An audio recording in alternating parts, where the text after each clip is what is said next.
Alright, let's see if I can bring this music balance down into something reasonable for people to listen to. And we're going to do some design today. Hey, what's up, guys? We're working on Bastion campaigns today. We're creating the Eberron, Spelljammer, Asteroid belt, Mecha, Kaiju, Bastion campaign. It's using 5e24 content, stuff that we've been publishing on the DMsGuild for a couple of years. Oh, let's check my sound balance since we're here. Hold on real fast. I'm going to pause my music and we can barely hear the music at all. Okay. So I could probably afford to turn the music up like a lot. So I'm going to crank that up like that. I'm going to turn the music back on and let's see if we can get a read on that real quick. Just going to mark up some time here just to listen in on what's happening. Okay, that sounded like a decent balance. Let's go with that. All right, so drop that volume down there so it doesn't get in the way anymore. We'll hit this. We're going to refresh this page to grab up our music here on up on Epidemic. There we go. And let's bring that sound down. There we go. That should be good. Okay, so I'm going to let this hang out here. I stream. I do artwork and all the design, all the play testing, all the page layouts. I hire editors for my books, but otherwise, it's all me. So I've got tons of books I've published on the DMsGuild already over the past years. They all have free previews. Be welcome to check these things out. They're chock full of my art and ideas. The current here they are down here, and the current book that what we're currently working with right now is here's the campaign workbench. This is the actual Eberron Spelljammer Mecha Kaiju XCOM Bastion campaign. This is our 19th episode of building out this campaign. Here's all the moons in orbit around Eberron. Here is the base stat chassis and modifications for the mecha that our characters are going to be piloting to fight kaiju. Here's all the here's the Dwarven Citadel that acts as our 500-foot carrier ship and weapons platform. Our mecha chased the kaiju away from the asteroid that it's chewing on. And once it's away from the asteroid, it's potentially a sitting duck, though asteroids may vary. But once it's off of the defended asteroid, the kaiju's open to be attacked by the weapon platform. So the 5e combat happens at the 50-foot scale in our 20 to 50-foot mecha, fighting kaiju anywhere from 50 foot to 500 feet in size themselves. So in our mecha, we fight 5e style combat at the 50-foot scale instead of the 5-foot scale. Our Dwarven Citadel occupies a 500-foot space, but it could also be a 10 by 10 at the 50-foot scale. This idea and the scaling language is detailed in the Combat and Exploration document that we published on DMsGuild last year. It has a 100% free preview, all the mechanical ideas of how to run ship combat using normal 5e action economy and rounds of action. at the 50 and 500 foot scale are included in this document. You can look at scaling movement here. And so here's like a 500 foot, here's a 5 foot squares, right? A hammerhead ship is 250 feet, so it's 50 squares. A warbird is a 50 foot fighter craft or carrier ship, basically like a PT boat. At the 50 foot scale, the warbird occupies one 50 by 50 square space, and the 250 foot hammerhead ship occupies a 5 by 5 space at the 50 foot scale. And then at the 500 foot scale, we see that a hammerhead ship fits in one square, as does a warbird also fits in one 500 foot square. So you can scale up and down the scale, the size of your combat based on the types of ships that you're utilizing, whether you're being boarded or not. Like if we go down here, we can see an example of a ship being boarded. Like here's looking at this as an example.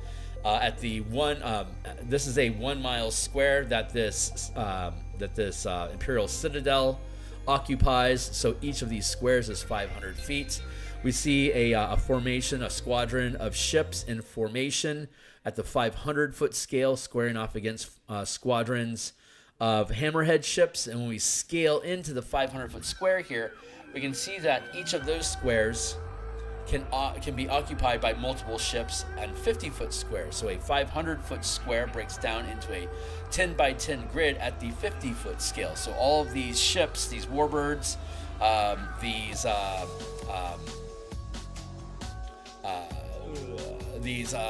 star moths, occupy a 4 by 4 space. Hammerhead ships here again 5 by 5 space. So you can see we can easily fit 2 hammerhead ships inside of one square, while we can easily fit in a bunch of star moths and tons of warbirds.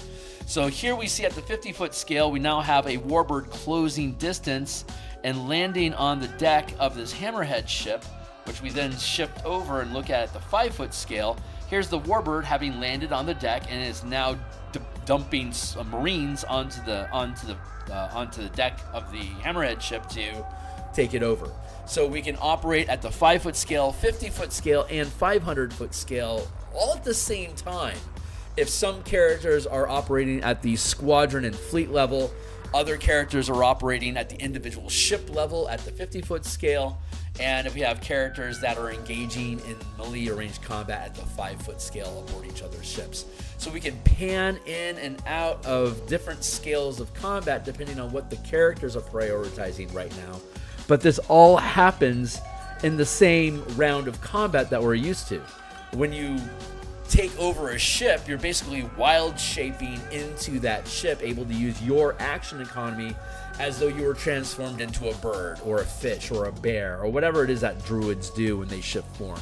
The helm kind of does that to you while you're occupying the helm. You are able to possess and manipulate the ship as though it was a living creature. So that's how Spelljammer works. Those are ideas that were inspired back in the 2nd edition, especially the bat ship from Realm Space. That was something that has just excited my imagination all the way back since 1994 and or 1992. Love that, and we realized that mecha motion, that motion capture, that having my thoughts, my will be manifested as movement of the ship. That's what this book provides for us. So if instead of being animal shaped, our characters are humanoid shaped, we have mecha. So the mecha that we're building here, they are up to right now at 2nd rank level. So it's level 1, 5, 9, 13, 17 is 1st, 2nd, 3rd, 4th, 5th rank. Our characters are starting at 2nd rank, so their mecha are going to be 20 feet in size. By 9th level, they'll be 30 feet. At 13th level, they'll be 40. And I don't plan on running this one all the way to 20. So they'll tap out at 40 foot mecha. But as they do, there's more modification. They can increase the amount of modifications that are on their mecha. And the rank of those modifications range from 1 to 4. The hit points for mecha basically add hit points to your character. And so you can, and the mecha have damage reduction. So you can allocate damage to the mecha, or you can allocate damage to yourself. But the machine and the pilot combine their hit point pools. And if you get damaged, you can get healed. If your mecha gets damaged, it can be it can be mended or fabricated or repaired in some manner. The hit points are a base amount. There's obviously at level 5 with 20-foot mecha adding 40 hit points. That's basically doubling or tacking on like 40% of an extra like 80% of your hit points. Like a 5th level barbarian might have like 60 hit points. So if in a 20-foot mech, he effectively has 100 hit points. And then when he has when you're raging, you have damage reduction. So siege attacks that come in, piercing, slashing, bludgeoning damage.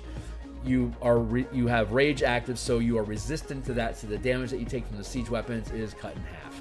You can put some damage on the ship, some damage to yourself, damage reduction on the ship, resistances and immunities on your character, heal your character inside the ship, or repair the mecha outside of the cockpit.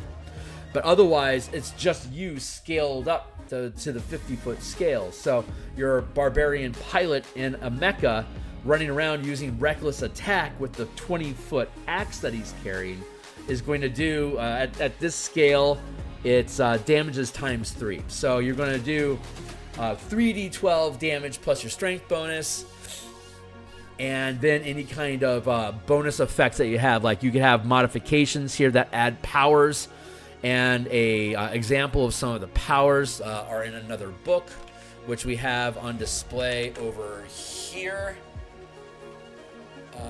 Orbital Campaign, here we go.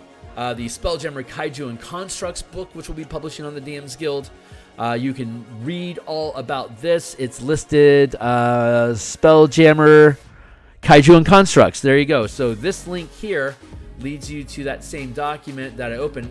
All these things are read-only for you guys, but you can read them now if you want. So this goes into all the details about like Warforged and how Warforged can exchange their body for larger sized mecha, how docents work with these as basically co-pilots, how to build mecha and the statistics of like the different type of material make it out of, what kind of stat bonuses it has, armor class, damage reduction, and cost to build.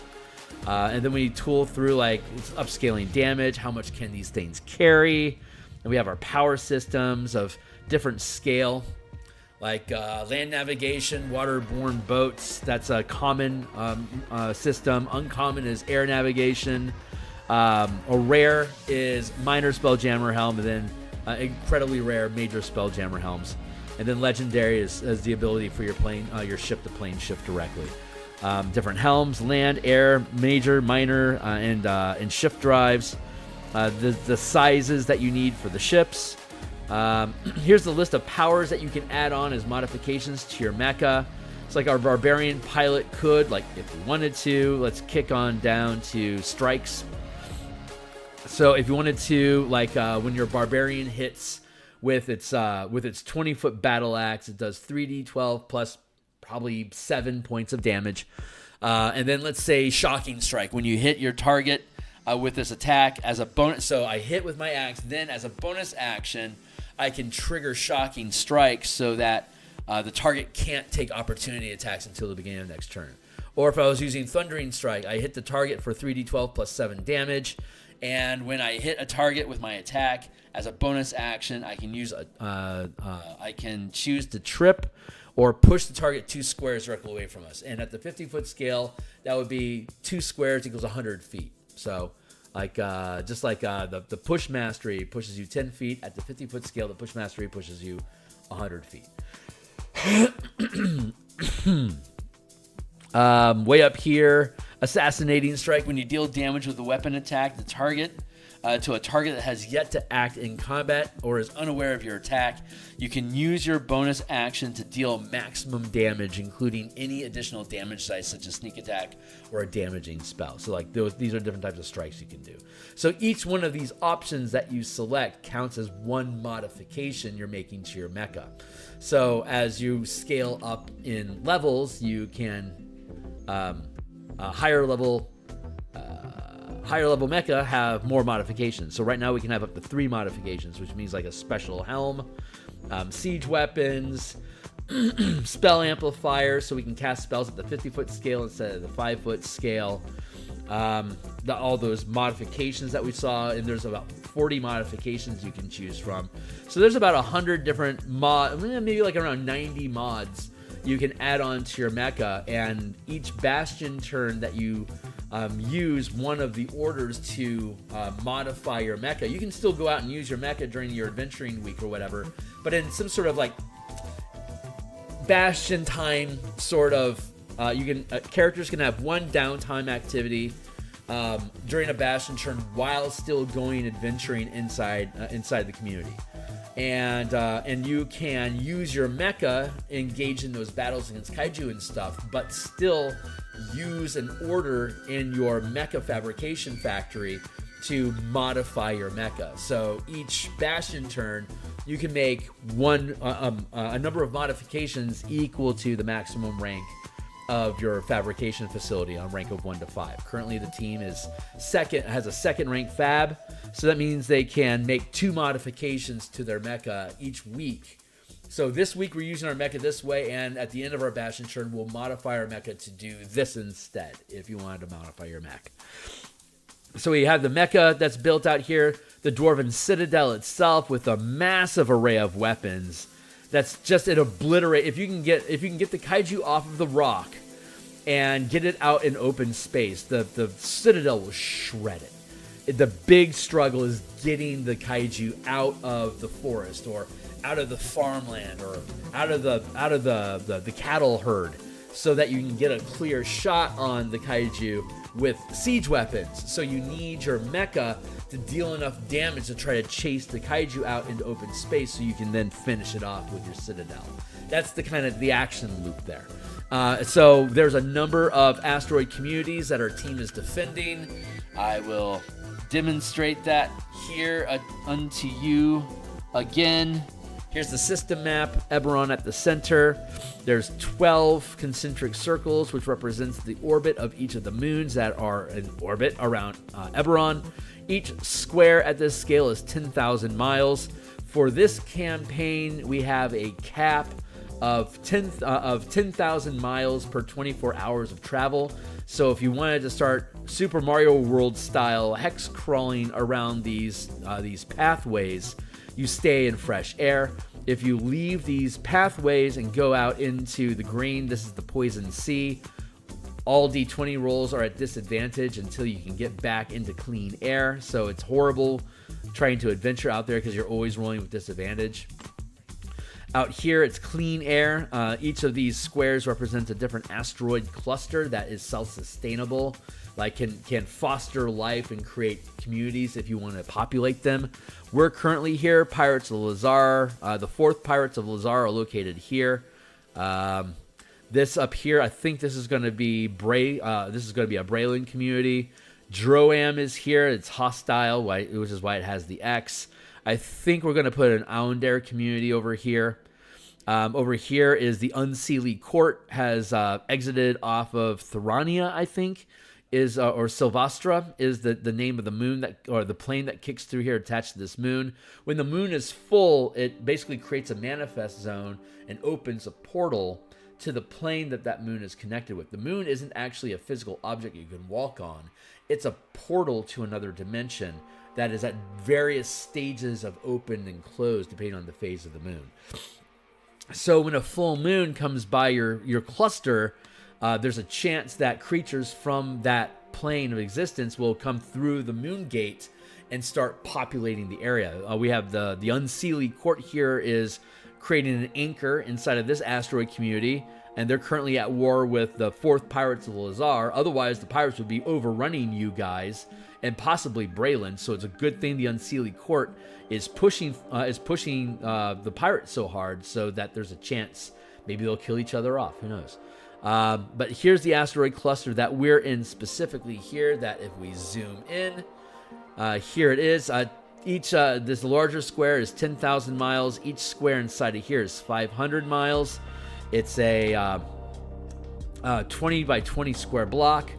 The minor spelljamming helms that we're using and the major spelljamming helms in this campaign, both of them can do up to 10,000 miles per day, which scales down to 1 mile per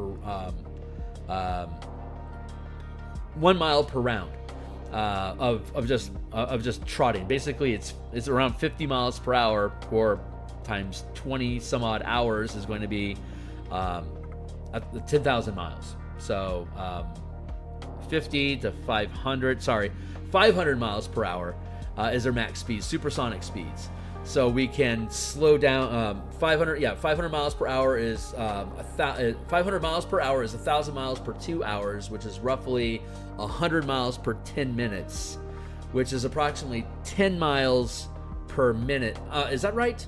10,000 miles per day is 1,000 miles per 2 hours, is approximately 100 miles per 10 minutes, which is 10 miles per minute, which is 1 mile per round. There you go. So if we zoom in super close, here's the 6 asteroid clusters, and each of these squares is 500 miles. So it takes 1 hour per square to traverse from, like, say, from this asteroid, the Cove at number 6. It would take 1, 2, 3 hours to travel to Capital Rock, located at number 1. So that's a 3-hour voyage. If a kaiju shows up and starts attacking the Cove, it'll be there for like D8 hours.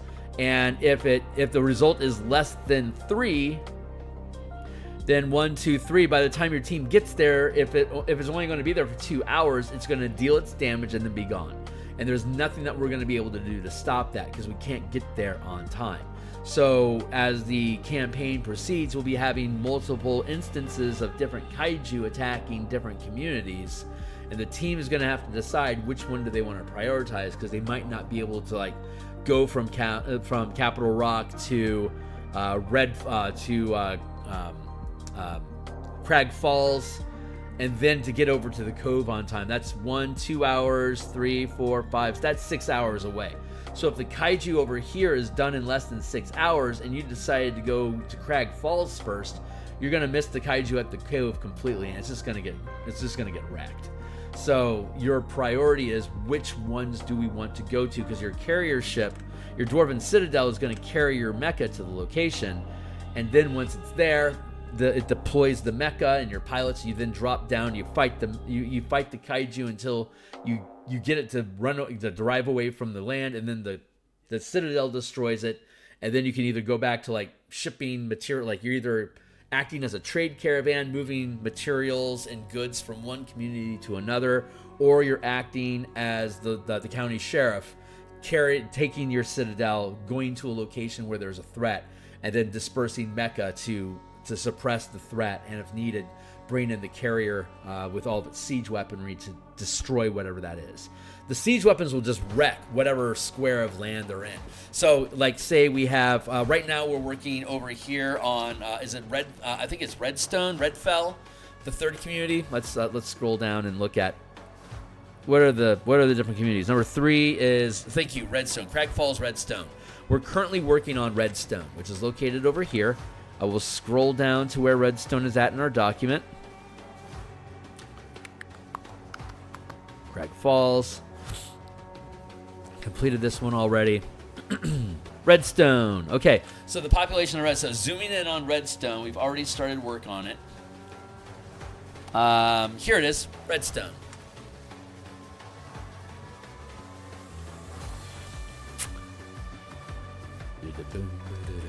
This is a, what is it, 5, 10, 15, 20. This is a 40-mile diameter asteroid. If you depict it as a D20, here, let's look at a D20. Hold on, let me double check real quick to make sure that you guys can see what I'm working on. Okay, good. Hey, anyone that's interested in this stuff, like, subscribe, hit the bell icon for notification. Again, the Spelljammer book, the campaign workbench that I'm inside right now, the Bastion Campaign document that we're going to use to build these communities in a moment, the Spelljammer subclasses work in progress, and the Kaiju Constructs mechanics. These are all either published on the DMsGuild or read-only documents on Google Doc. Here's the links to all of that stuff to look at. The Bastion Campaign, the subclasses, and the Kaiju Construct, these are all going to be published books, and we're going to be working on them throughout this year, along with some other stuff that we're building. And if you want to see that, all the artwork in these books are all my art. I do artwork for my books Monday through Friday in the morning. I do Spelljammer Eberron game design in the evenings on Mondays and Thursdays like this. Saturday morning, we work on the 5-color Magic spell point variant rules for 5e using the Magic the Gathering 5-color system and replacing the Vancian spell slots and 8 schools of Magic with the Magic the Gathering 5 colors and color mana instead for Magic, and giving all the marshals a mana pool kind of like a monk and using them to like do strikes and reactions and maneuvers and stuff. I do game design for that, class design on Saturday mornings, and then on my Discord server, which is linked down below, we do play testing for like the color mana and martial power stuff right now in combat. And then once we get done with that towards the end of March, we'll be launching this campaign on my Discord as a play test for the Mecha Kaiju rules. It's a second playtest. I've already been running a playtest for the Bastion Campaign mechanics, but this will be a second campaign using the Bastion mechanics just to get a second opinion from folks. And then, yeah, so these are all the things that we're building and playing on my Discord channel. Anyone that's interested, the link to my Discord is right here. You can support me on Patreon if you don't want to buy my books, but want to encourage similar behavior in the future. You can always follow and help me on Patreon. And of course, Twitter X platform is social media stuff. So, okay, cool. So that is that. That's me done pontificating about shilling and shit like that. So getting back to work, we're currently building the community of Redstone. There you go. We already figured out what Redstone looks like. Here it is. Again, a D20. If you take a D20, right? Where do you go? A D20. It has 20 sides, and they're triangular in shape. There was a book called the World Builders. What was it? The World Builders Guide was the book. It was in 2nd edition, and basically it provided procedural tables to randomly generate an entire world, continents, weather patterns, oceans, seas, interesting features about it, and it was all about zooming in to get you from the local dungeon and the tavern that it's underneath to be able to zoom out to your town, to the kingdom, to the continent, to the planet, to the spell jamming system that your characters lived inside of. And so what they would do is when you had a planet that was roughly spherical, they would translate it into a 20 triangles. An icosahedron that's been splayed out and flattened is 20 triangles in connection with each other. So I'm a big square enthusiast. All you hexers out there can hate me for that. But again, the Spelljammer combat system that I've built is designed to use square combat for ships that are up to 500 feet, or even like squadrons and fleets that are 1 or even 10 miles in size, engaging in combat with each other like normal D&D 5e combat using a square grid. So with that mentality, I'm going to need to scale from the 5-foot square up to 50, 500, 5,000, which is a mile, 1 mile, 10 miles, 100 miles, and then why stop there? 1,000, 10,000 miles, 10,000 miles per round is the maximum speed for a ship that is capable of going 100 million miles per day, which is spell jamming speed. Break that down from 24 hours to 2 hours to 10 minutes to 1 minute, from 10 minutes to 1 minute to 1 round.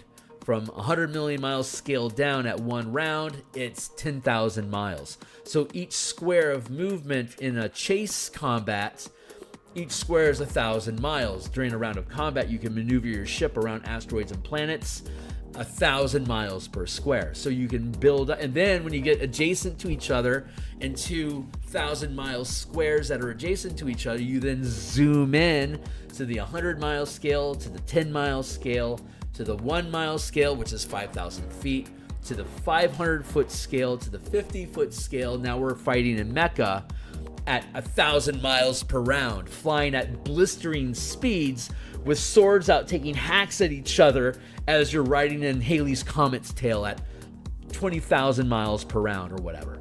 So this is the kind of scale of combat we can utilize in Spelljammer, but for the sake of this campaign, we've slowed it down So not 100 million miles per day. Maximum speed is 10,000 miles per day, which is about 500 miles per hour, supersonic speed.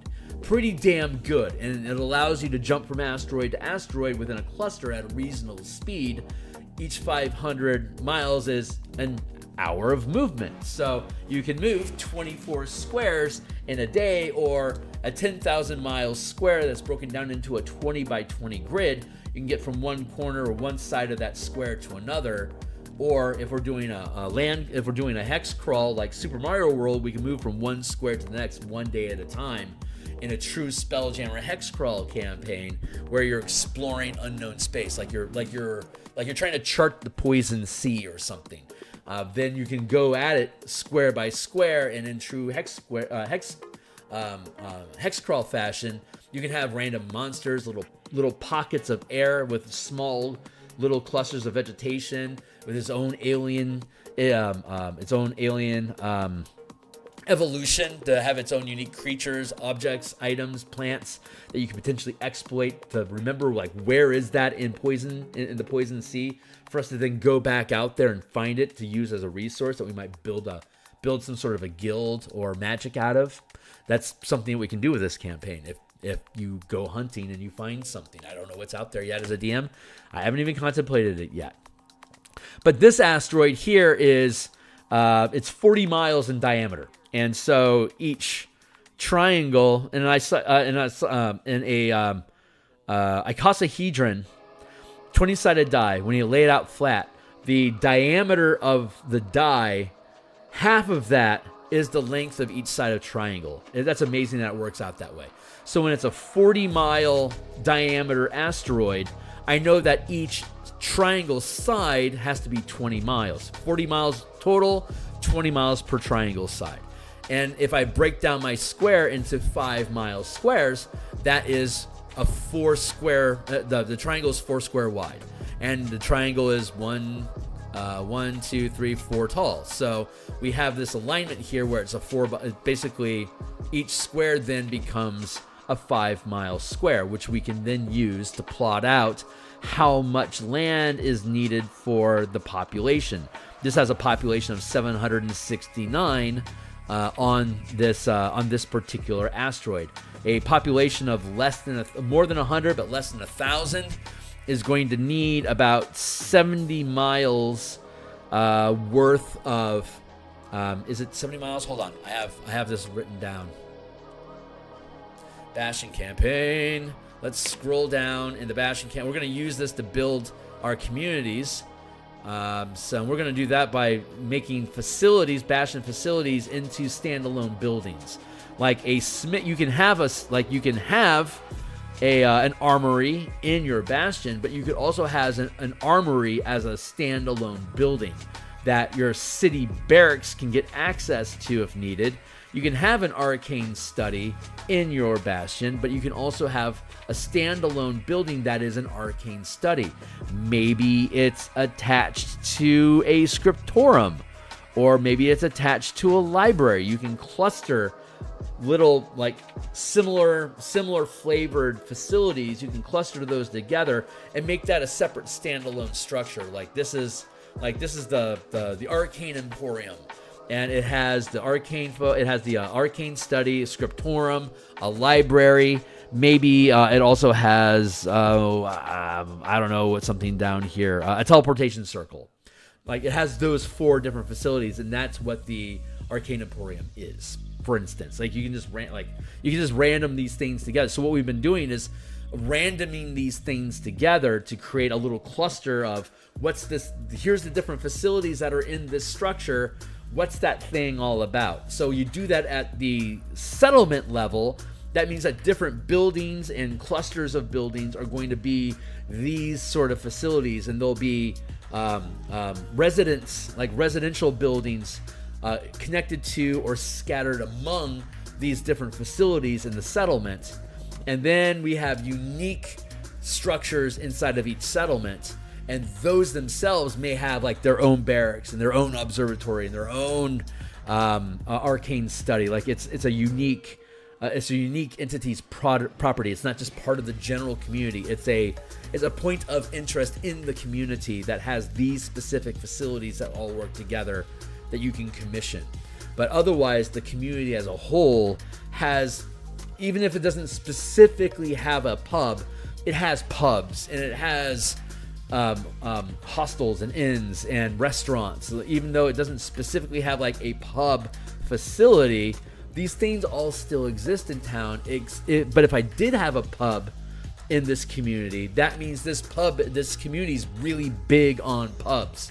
There's either a incredible tavern there, or maybe like a crazy whiskey brewery place that's like a 700-foot facility that is just absolutely mammoth. Or there could be like a dining district in the community that it's famous throughout all the cluster, that like you're going to get the absolute crab at this house. Like this smokehouse does lamb amazing, and like there's a cascade of like different restaurants and breweries and pubs that are all amazing. They're all separate little buildings, but this community is known for pubs, if a pub is included there. This community is known for its observatory, if there's an observatory in that community. And these are all randomed up to create a story about what do these guys have, what are they invested into that reflects what their values are, and unique properties that they may be blessed with in their community that they can exploit and take advantage of and improve upon for their own sake and develop their culture around that. So it's a chance for us to play with the community as a whole and what that community is known for through these facilities, and then zoom into specific unique points of interest and dive into what facilities does that have and how does that narrative work in concert with or contrast to the larger narrative of the environment. And that creates points of interest, collision points for encounters and conflicts, and adventure hooks. These all generate adventure hooks through the complication system that these bastions utilize, which we've talked about a ton in these different streams. So you can check back like episode 4 and like episode 9 and 12. We do deep dives. We're on episode 19 now, but each episode, like one episode is going into Mecha, another one's going like into building the Dwarven Citadel, another was creating the asteroid clusters among the moons. So we're going through all these different steps of process of building the campaign from scratch off of 2 known campaign IPs and blending them together, Eberron and Spelljammer. And the Bastion campaign that we're using to further develop the idea of bastions to, as I've been talking about, develop communities with self-referential structures that make sense, that all work together the way that they're supposed to make to what's the word I'm saying? Like all the mechanics in here work for making a community actually operate with like politics and economy and all the things that go into all that crazy crap as basically a skill challenge is what it gets reduced down to, so that you don't have to do a bunch of, what is it, accounting and abacus. That's not what we're playing. We're playing D&D, so we can resolve entire cultural and community issues. As if your character doesn't care, the DM just resolves it as you please. But if the players get involved, it becomes basically a skill challenge with bonuses determined by how strong and what resources the community and what kind of facilities the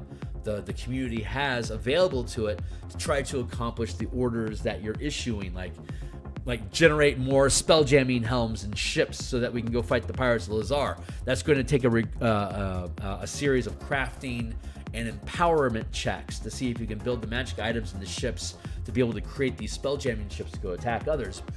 But you can.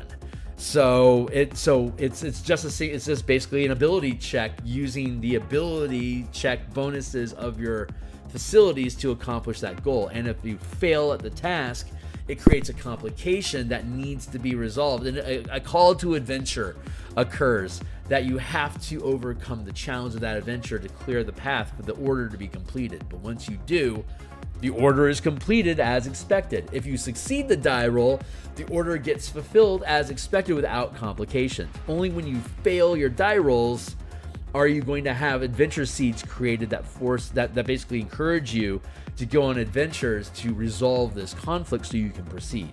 If you're always doing things that are easy and well within the power curve of your Bastion and facilities, like if you're only making common or uncommon magic items instead of rare or very rare magic items, the die rolls are going to be easier. The higher rank you get, it's going to be easy to make uncommon magic items for you. But very rare magic items is going to be incredibly difficult to create. You don't have complications making uncommon magic items. You run into all sorts of complications when you try to make very rare magic items. And all of those complications are separate quests that you can send your characters on to fulfill to build out a campaign of D&D.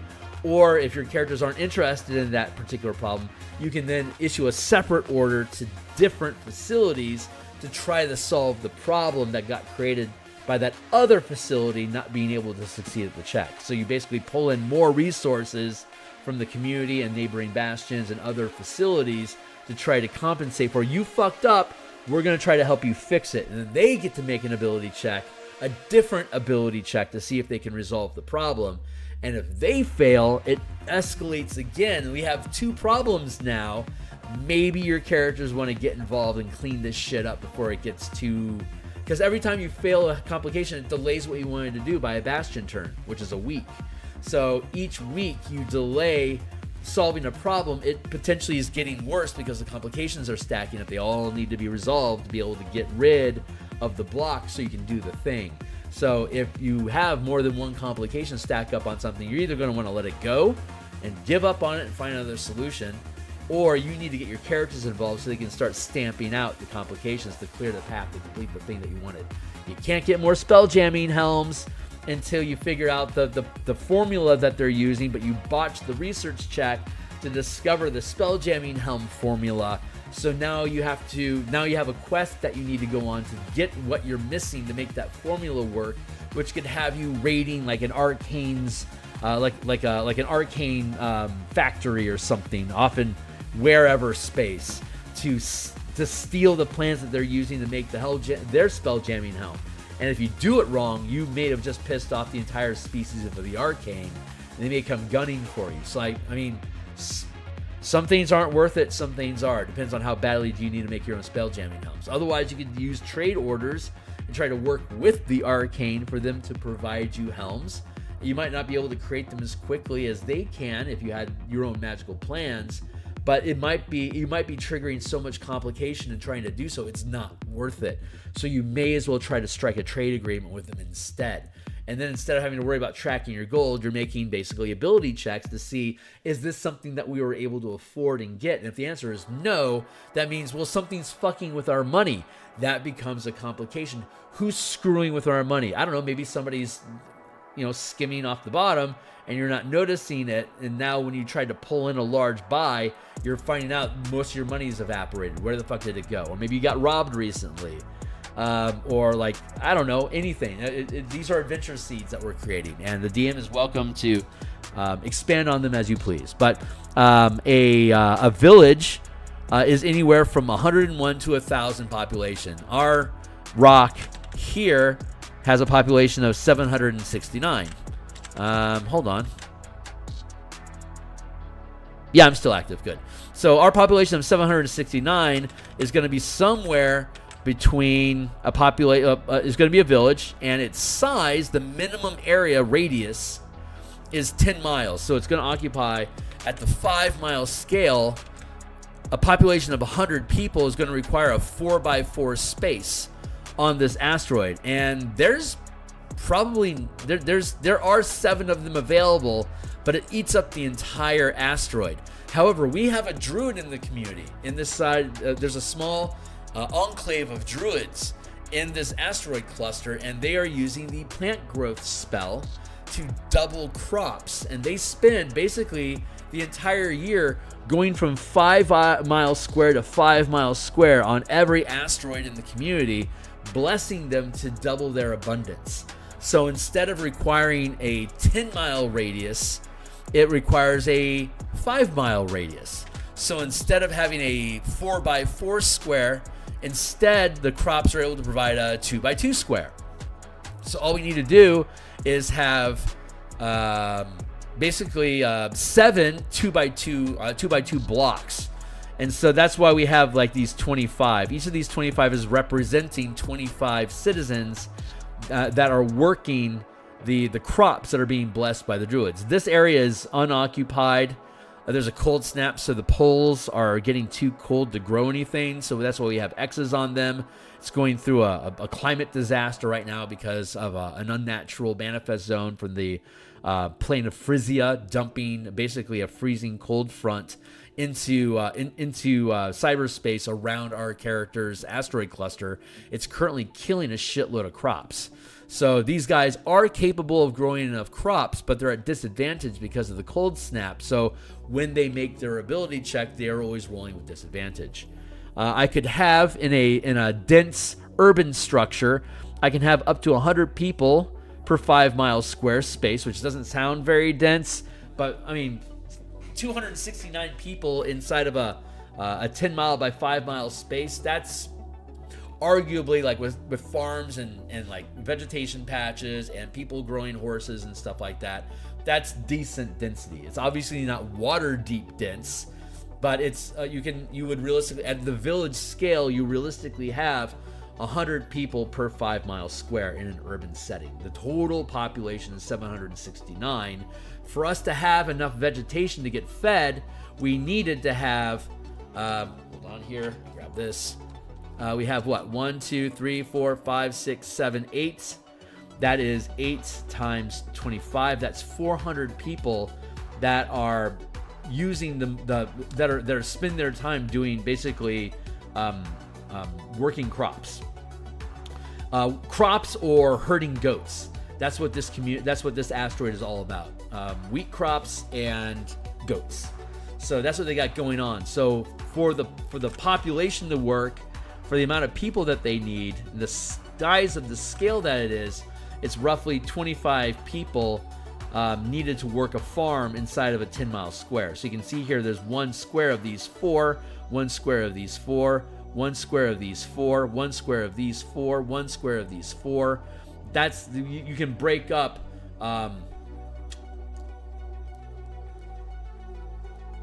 that's the amount of people that needs to work that size of land. The larger your community, the more packets of land that you need. So it took 400 people farming to provide a stable food source for the entire population of 769. If it gets up to the current amount of people, 800, 25 to work the land, 25, 50, 150, 200, 25, 50, 75, 100, 25, 50, 75, 200 people to feed a population of up to 800. If we end up with a population of 900, we'll need to add in another like block of squares, and of those extra 200, 50 of them will have to be farmers, because that's the level of efficiency this colony is at. This is all laid out in the Bastion Campaign's book under settlements. The math works out really conveniently. So we only needed 400 people to provide that much food, which means with our extra population of 769, 269 of them are over here in this community here. But we have a second asteroid over here that has more people, another 100 people over here, and the Iron Mine Consortium is located here with a village population of 200 itself. So it's actually 2 separate asteroids that are in a binary, that are basically in rotation around each other, that are close enough. They're within an hour of flight of each other.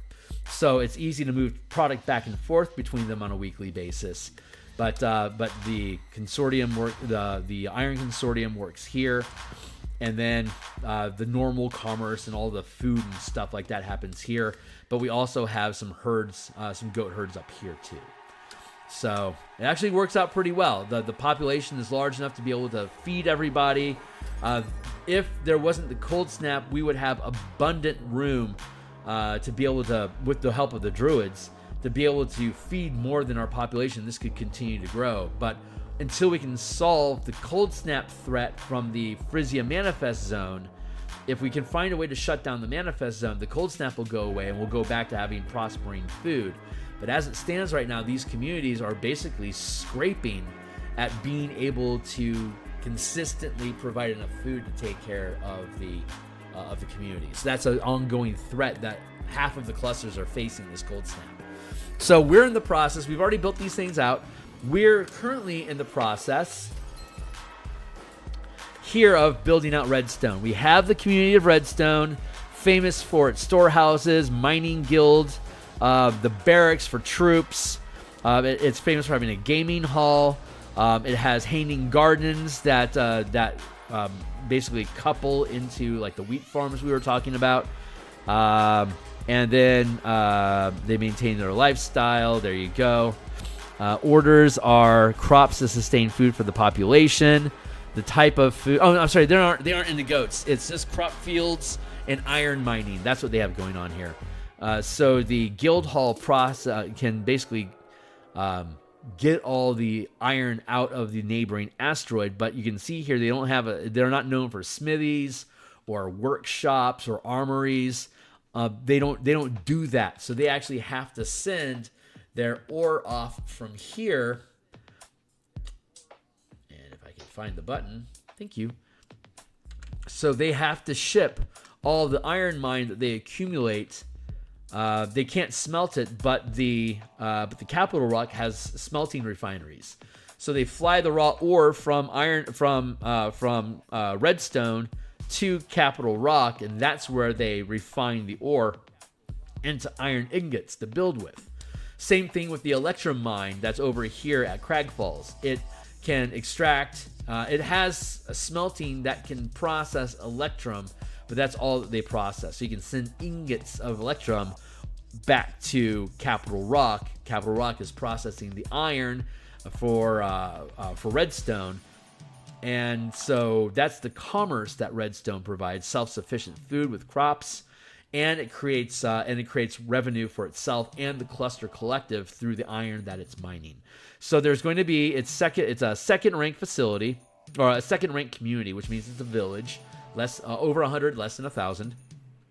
Each community has a number. It has one unique bastion, which is basically like the capital or like the owner, the mayor or the leader or the king or whatever of the community. There's always a governing bastion, which is a facility, which is a structure that acts as the capital. And here are the structures that are associated with it. It has a government of second rank. It has the bastion itself that governs the community has to have the government facility installed. The government facility provides enough bureaucracy and document tracking and accountability to the community to be able to effectively govern it. And then another facility that these bastions have is the settlement itself. A government can govern either other bastions as franchise organizations and guilds, or if you have the settlement facility, you now start to oversee and govern the territory around your bastion. You create basically an umbrella of protection for anyone else that decides to move into, populate, or build businesses as their own bastions inside of your settlement. So your bastion is the center of influence in the settlement that you've taken a zone of control over. And then it also has its own barracks. It has its own pub. It has its own stable, and maintains a comfortable lifestyle for itself. So this is Gully Fort. This is the first military establishment that was placed in this cluster. So it had some basic amenities that went along with keeping troops entertained during downtime, hence the pub. So it kind of became famous for having a whole bunch of bar crawling ability to keep off-duty soldiers in a fighting mood by letting them go and wrestle with each other at the Bull's Inn or whatever. So you have one governing facility, and then you're going to have two unique facilities, 2 points of interest. And one we've already defined as the mining refinery, which is on again. It looks like we are building out a refinery. This is a independently owned refinery. It has a workshop, smithies, and a storehouse. So the community is pulling mine from the asteroid, and the mining refinery is taking in that material, and as an independent organization, it is overseeing the maintenance or the processing of all the ore that comes through. So that is how that works. Thank you. That's something that we discovered last week. We also have a grain plantation that is going to be used to help enhance and improve upon the food that's gathered. So some pretty basic shit going on in this community. Normally it's more exotic than this, like a temple or like a mad scientist's laboratory or something like that. Themes may vary. But let's see. So we have 18 Bastion points in this refinery, and each facility has ranks 1 to 5. And like an arcane study is a first rank facility. So a first rank Bastion can install a first rank arcane study. A third rank greenhouses are third rank. A third rank Bastion can install a greenhouse, but when you do, it's only first rank. All Bastions operate the same from ranks number 1 to 5. It's just how early in your Bastion's evolution are you able to install something like a teleportation circle comes in at 3rd rank, which is effectively 9th level characters. It's the same difference, but you don't get a planar gate until 5th rank, 17th level, like when you get plane shift and like astral projection or gate as a spell. That's the level of power you're dealing with as characters. That's in the rank of your facility reflects the proficiency bonus of your characters. 1st, 5th, 9th, 13th, 17th levels is a +2, +3, +4, +5, +6 proficiency bonus. Your Bastion has 5 ranks. First rank is basically a D4 +1 modifier on your ability checks. D6 +2 for 2nd rank, D8 +3, D10 +4, and then 5th rank is D12 +5. Which is basically comparable to a character with a 20 stat making an ability check, and that D12 can range anywhere from I'm not proficient, I'm a jack of all trades, I barely know how this works, to expertise. So your proficiency bonus is going to be a D12 at 5th rank, because your 17th level character is a +6 proficiency bonus. Instead, the proficiency die represents how well your hirelings are working together right now to complete this task. If you roll a 17 on your D20 and a 1 on your D12, and you only get a +5 bonus because of your 5th rank, that's only a 23, which sounds impressive, but 4th rank tasks like very rare magic items requires a 25. Legendary magic items and other, like researching a 9th level spell, is a DC 30. So if you're gonna hit a DC 30, you have to roll, say, a 20 on your D20, and your +5 bonus from your 5th rank. On that D12, you still have to roll a 5 or better, even after rolling a natural 20 on the 20-sided die. That's how difficult 5th rank tasks are, and because of that, even 17th, like 5th rank guilds or like 17th level characters are still likely to fail 3/4 or 2/3 of the times, like 66 or 75% chance of failing. So it's likely going to create complication after complication after complication, attempting to create something that powerful. So it's the thing of adventure. That's the kind of shit your character should be doing at 17th, 18th, 19th level. You're changing the world. So that's how it works. So hold on, let me fix my screen here. And so I hope people think this stuff is cool. Again, all these documents, everything that I'm using is in this list right here. It's either a Google Doc that's read only because it's still under playtesting and design changes, but like the Spelljammer Combat and Exploration book, once these things are completed, they're going to get published as PDFs, and they'll be available either on DMsGuild or on my Patreon, one or the other. So if you like and subscribe and stick around, you'll see me do the artwork for all these books and all the process of actually building them. In the morning right now, we're doing that for an Eberron adventure in Karnath.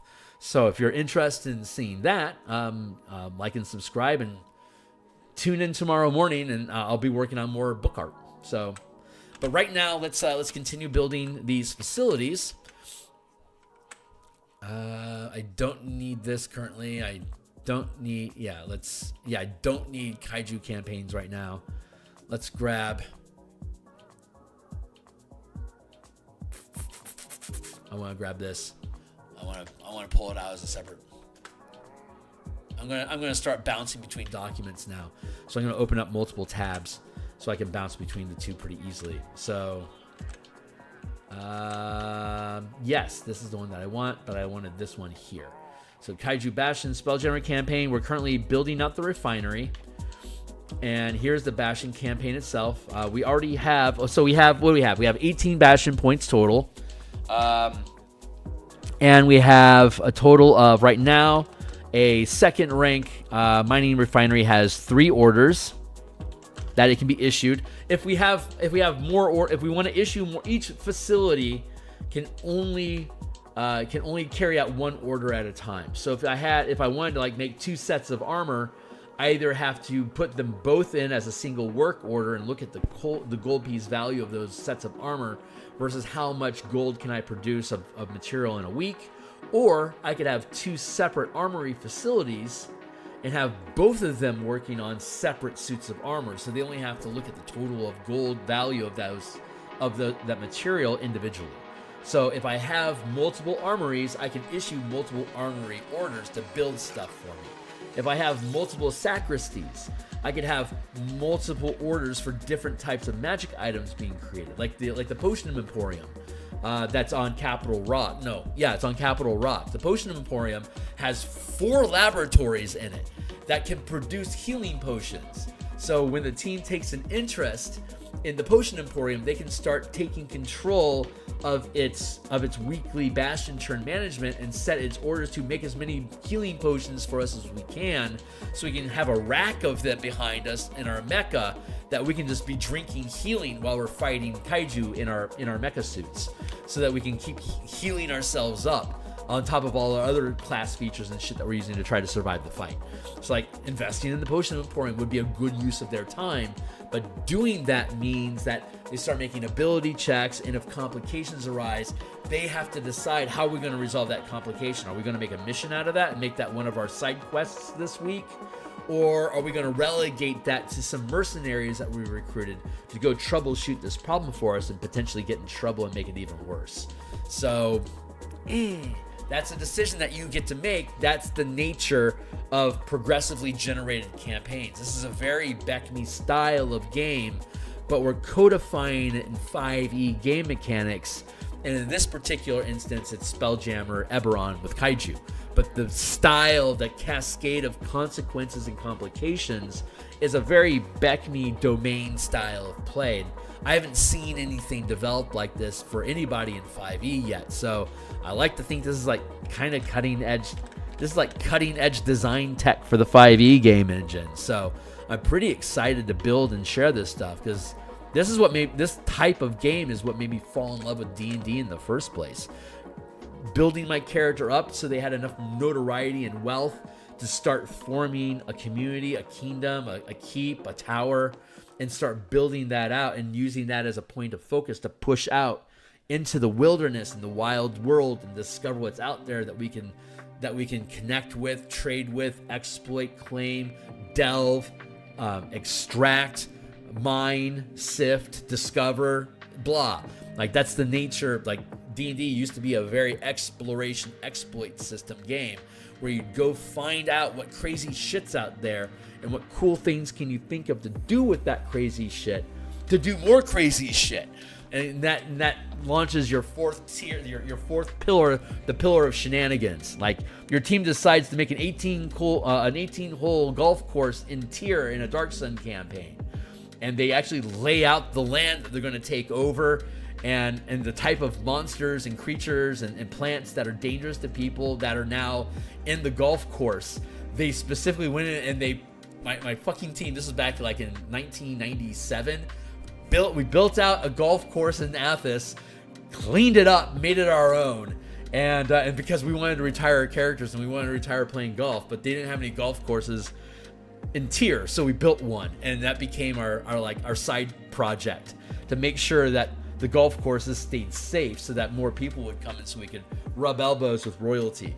Super fucking fun. Not what I would ever expect from a Dark Sun campaign, But that's what the shenanigans pillar of play, when the shenanigans pillar takes over your game, that's the kind of crazy crap you can do. But when you have mechanics that actually make it possible as building an iron mine or a potion factory, it's all the same. It's just what you want to do, how you're going to do it, and what problems arise from doing it. That's a Dominion style of game.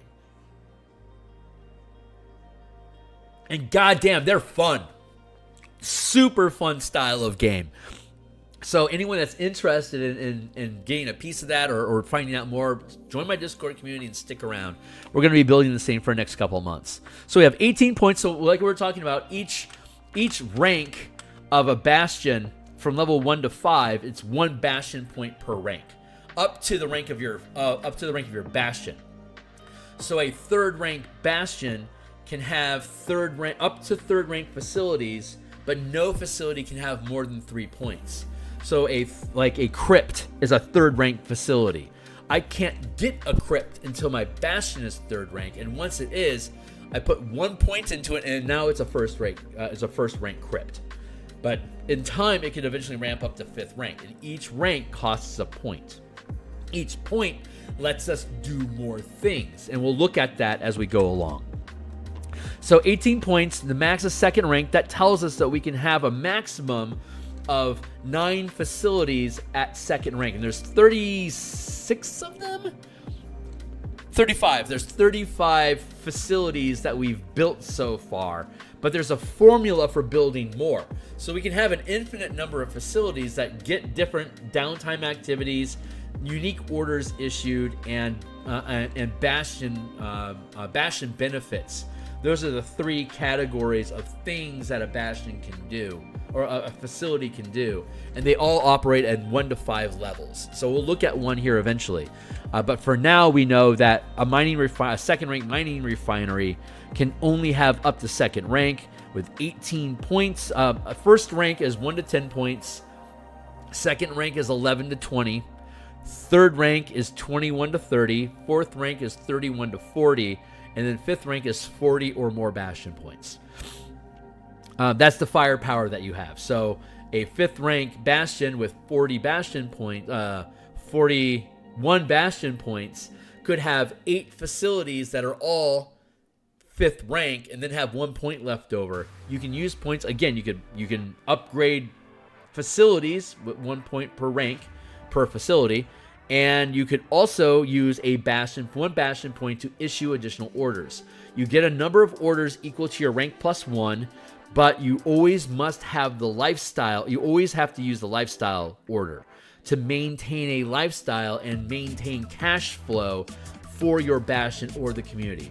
It's like if we have if we're maintaining a wealthy lifestyle, that means that we can basically afford anything up to 4th rank in cost. 100 gold, 400. Here's the cascading costs of magic items by rarity. Common, uncommon, rare, very rare, and legendary is 5 ranks of magic items. They all have preset price points that then become the amount of gold that your Bastion facility can produce in materials based on the gold piece value of 100 gold, 400 gold, 4,000 gold, 40,000 gold, 200,000 gold. So a 5th rank factory can produce items up to 200,000 gold per season. Yeah, and depending on different bonuses, you can potentially speed that up to a month or even a couple weeks. So depending on how much money or how many resources and facilities you can dump into it.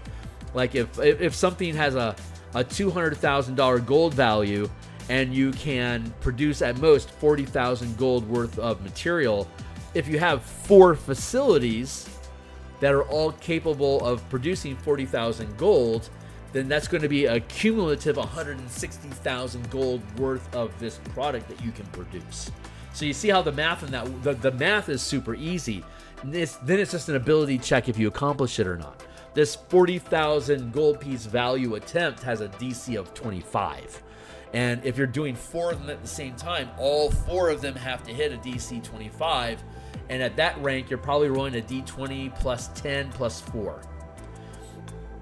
So, like, you've basically got a range of 6 to 34, and you have to hit a 25. So, if that 25 out of 34, you basically have basically like a 28% chance of success, and you have to do that 4 times. So you're probably going to run into complications along the way. Now, how is it important enough for you to get this thing done quickly that you're going to make an adventure out of it to go solve the problem? If not, then relegate it to NPCs. It'll get done eventually. But if it's a priority, it becomes your adventure to make it a priority. You see? And then you run a one-shot fixing that problem. If you have 5 complications this Bastion turn to resolve, then you could have 5 separate adventures that maybe take 3 hours each. And like if you play like 20 hours per character level, then you could have a Bastion, like 1 or 2 Bastion turns per level, and all those little complication adventures that you go on is what gives you the experience to get to the next level, without having to specifically count how much experience points are you getting per complication. Because sometimes they're easy to solve, sometimes they're a bear to solve, and you can just you gain a level when you complete this Bastion turn and all the complications that go along with what you're attempting to accomplish right now. So you can run a campaign that way. So 18 points. Orders, we can use spare points to issue additional orders and to maintain things. Like if it's going to take more than a week to complete something, we have to put points into maintaining it. Otherwise, we have to roll every week. So like if that 40,000 supply thing is going to take a month or 4 Bastion turns to complete, I could try to roll a DC 25 every week for 4 weeks in a row and then be done with it.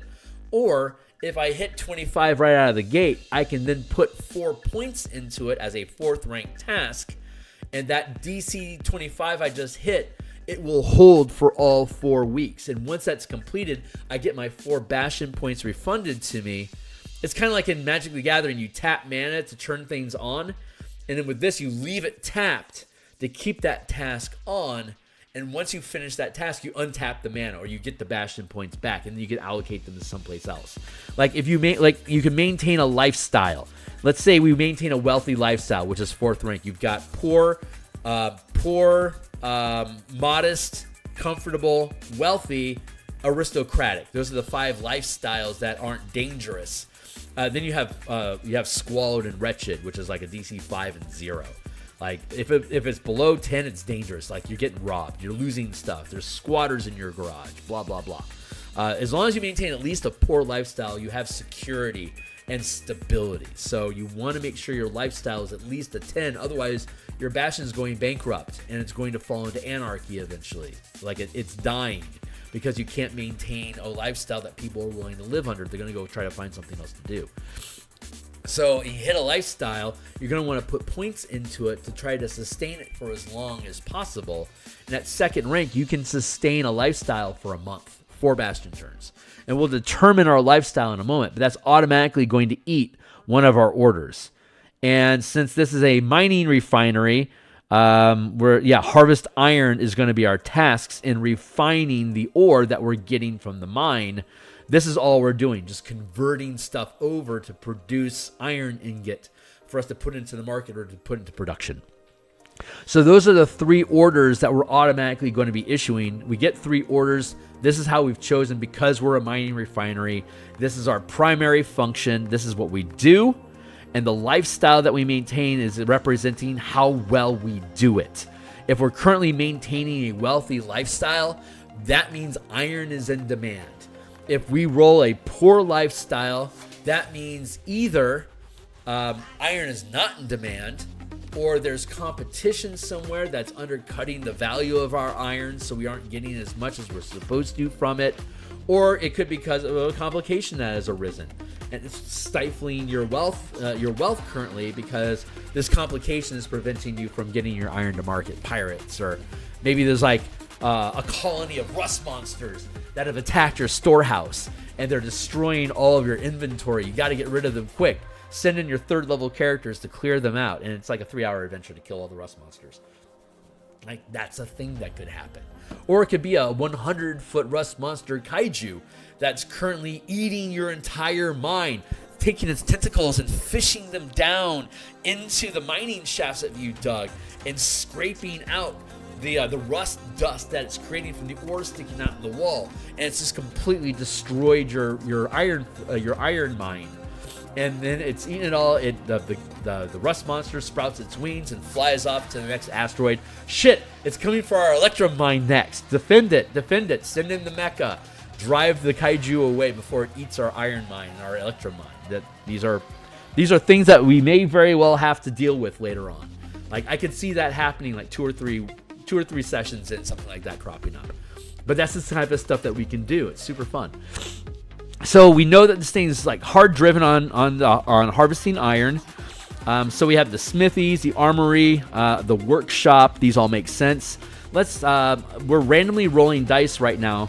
So we have 1, 2, 3, 4 things. I'm going to just arbitrarily decide that we have a laboratory. The laboratory can create acid that makes it easier for us to harvest minerals. So when we make a harvesting check, like we'd roll a D6 plus 2 because we're second rank. But because we have a laboratory at second rank, when we make that D20 plus D6 plus 2, we're going to roll 2 6-sided dice. And we'll keep the best result and add it. So many facilities in this Bastion system synergize with each other. So like if I'm like for example, if I'm issuing an order to the guild hall to harvest iron, let's say the guild hall is second rank, so that's going to be a D6 plus 2. We actually need we don't need a guild hall here because we should have a guild hall overall. Let's look at the facility. Yeah, see, the community has guild halls from iron mining. So they are able to roll a D6 plus 2. But you can see here we don't have a laboratory in the community as a whole. So what could happen is our unique facilities, our mining refinery has a laboratory. A laboratory gives you an extra die roll to your harvesting operation.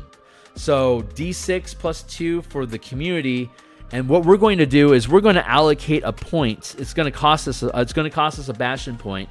So we're going to go 1 here, extra order. That's allocating 1 point there. So now we're going to have an extra order here, which is laboratory aids in iron harvesting. So now this independent Bastion can lend its facilities to the community. So now when the community makes a harvest check, they get to use the laboratory facilities of the mining refinery and roll 2 dice, basically gain advantage on the die roll. And the proficiency dice, there can be like 3 or 4 different facilities that could give you an extra die roll. And the die that you roll is based on the rank of the facility that's helping. First rank is a D4, D6, D8, D10, D12. So a second rank community rolling a D6 plus 2 on its D20 to see how well it extracts iron. If I had a first rank laboratory, I'd add D4. So it'd be a D4 and a D6, whichever result is higher, keep that, add it to the second rank of the community and the D20 roll, and that's your proficiency die system. This is how My Little Pony, G.I. Joe, Transformers, Power Rangers, these all use the Essence 20 engine, which is by Renegade Games. And Renegade Games got the proficiency die from the 5th edition 2014 Dungeon Master's Guide, the variant rule proficiency dice instead of proficiency bonuses.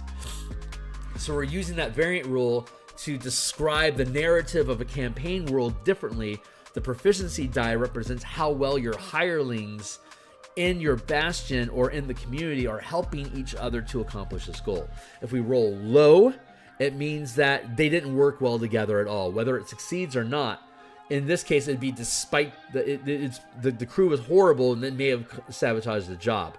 If the proficiency die is incredibly high roll, the team worked really well together, even if they actually failed the task. So that's another lever or dial that the DM can use to describe how your Bastion in the community is working out the orders that you're issuing to them, whether it's creating complications or not. It'll change the flavor of the complications and accomplishments of your Bastions based on how well they're working together or not, and how well their d20s are working or not to succeed or fail the rolls. You see how that works?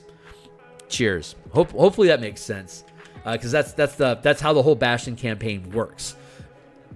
Downtime activity that NPCs do as a skill challenge, that if it fails, they ask for you to help. If it succeeds, they don't need your help. If they ask for your help, that's a quest that you can choose to ignore or to take as you please, giving you different advantages and opportunities along the way. So 18 points. We've already allocated one of them towards extra resources. We're going to allocate X amount of them to maintain lifestyle, because we can maintain a lifestyle for up to 4. So like if we hit a wealthy lifestyle roll, we're going to want to maintain that wealthy lifestyle for as long as possible, because who doesn't? So we'll see what lifestyle we get as a result of our lifestyle order, and this will demonstrate to you how that system works. So we're going to have at least 1 point put into maintain lifestyle, because it's poor is only worth 1 point. An aristocratic lifestyle is worth 5 points. A lot of communities don't even have 5 extra Bastion points to make available to maintain an aristocratic lifestyle, even if somehow they hit that. Most of them only budget for a modest to comfortable lifestyle, 2 or 3 points. It's when you get into these smaller facilities, these independent operated points of interest, that they could potentially rack up a wealthy or an aristocratic lifestyle just for themselves, not the full community. So that's going to be at least 2 points that we're going to put into these, but maintain lifestyle could want more. So we've got 2, 4, 6, 8, 10, 11, at least 12 points out of 18. So that means we have 3 more facilities that we can potentially add. I'm going to roll a d6, and we're going to see how many more facilities we have. I rolled a 3. Divide by 2, that's 2. So we're going to have 2 more facilities. Pocket 2. So we have 2 more facilities, and we'll randomly roll to see if they're first or second rank. So second rank facility is going to roll on the number 2 table. Number 2 is a 2d12 plus. There's a total of 26 facilities that are second or first rank, which this Bastion would qualify to get. So randomly rolling, that's a range of 1 to 26. To get to a range of 1 to 26, we roll 2d12 plus d4. That's 3 dice, which is a minimum of 3. The maximum of 2d12 is 24. Plus 4, that's 28. Minus 2 gives us a range of 1 to 26. That's how you mock up variables with dice. So I need 2d12 and a d4. So let me grab my 2d12 and my d4, and we'll randomly roll to see what type of facility is included. Here's our d4. Here's our d12. I want a second d12. But I don't want to spend forever looking for it. There it is. Thank you. I've got my hope and fear dice here. I've been using these 2 dice together in various various characters for the past 30 years. They're my favorite d12s. So I'm going to roll 2d12 plus d4 minus 2. The 4 came up. The d4 is a 1, so that's minus 1. I rolled an 11, so that's 10. And I rolled a 12 on the second, so that's 22. So the total result is, 21. Yeah, 22, thank you. So I'm going to take down to the second rank column here, and we'll tool down to 22, and it's a storehouse. We already have a storehouse. So let's ask the Oracle dice. 2d6. Number 1, the first die sets how easy it is for the answer to be yes. And the second die, if it's equal to or higher than the first number, the answer is yes. Otherwise, it's no. So I asked the Oracle, is the second storehouse also second rank? Yes, it is. So we have 2 storehouses.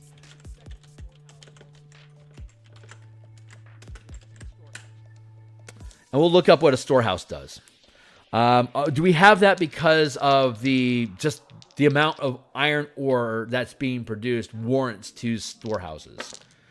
4 on 4, the answer is absolutely yes. Okay, let's take this opportunity and go down and look at the storehouse.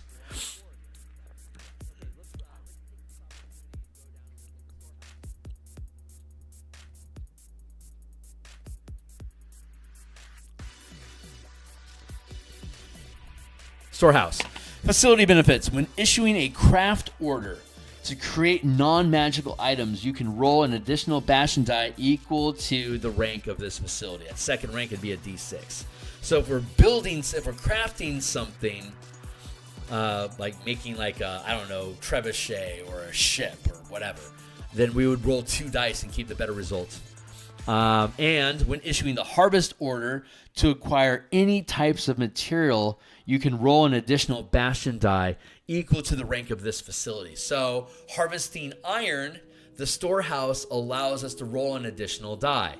It also has a unique order of trade, which is you can issue a basic trade order to have any type of materials, non-magical items, or plans for magic item creation to be delivered to your bastion. So you're trading for it. And the cost and all the expenses that go into it get folded into the lifestyle you're maintaining. If I am attempting to trade for a very rare magic item or like a ship that's up to 40,000 gold in value, that's 4th rank. So I have to be maintaining a 4th rank lifestyle to make that trade. A 4th rank lifestyle is wealthy. If my bastion is wealthy, I can trade as a die roll. I can trade and get access to things that are worth 40,000 gold, 1 each week. Or get the plans for creating a very rare magic item, a new set of plans every week. Anytime I can hit that DC 24. If I can't, I create a complication and I have to deal with it somehow. But if I do, because I have the storehouse, this is allowing me to make that trade. Notice that notice that only if I'm harvesting or crafting non-magical items myself do I get to add an extra die. But if I have a storehouse, I can issue an order to this storehouse to go find me and get the plans for a magic item that I want. And since this bastion has 2 storehouses, I can issue that order twice. Have each storehouse go and get plans for different magic items or sequester different ships of different values. But I'm only 2nd rank. That means I can only request something up to uncommon magic item or 400 gold worth of value. I can't get a ship with this level of inventory, with the amount of economic power that this bastion has. I could order ballistas. I could purchase ballistas from somebody that makes them for me, or I could make them myself. The storehouse could actually purchase pre-made ballistas and catapults. But I would need to have, I have a 2nd rank smithy, so I could in a 2nd rank armory, so I could actually make siege. Like I could make my own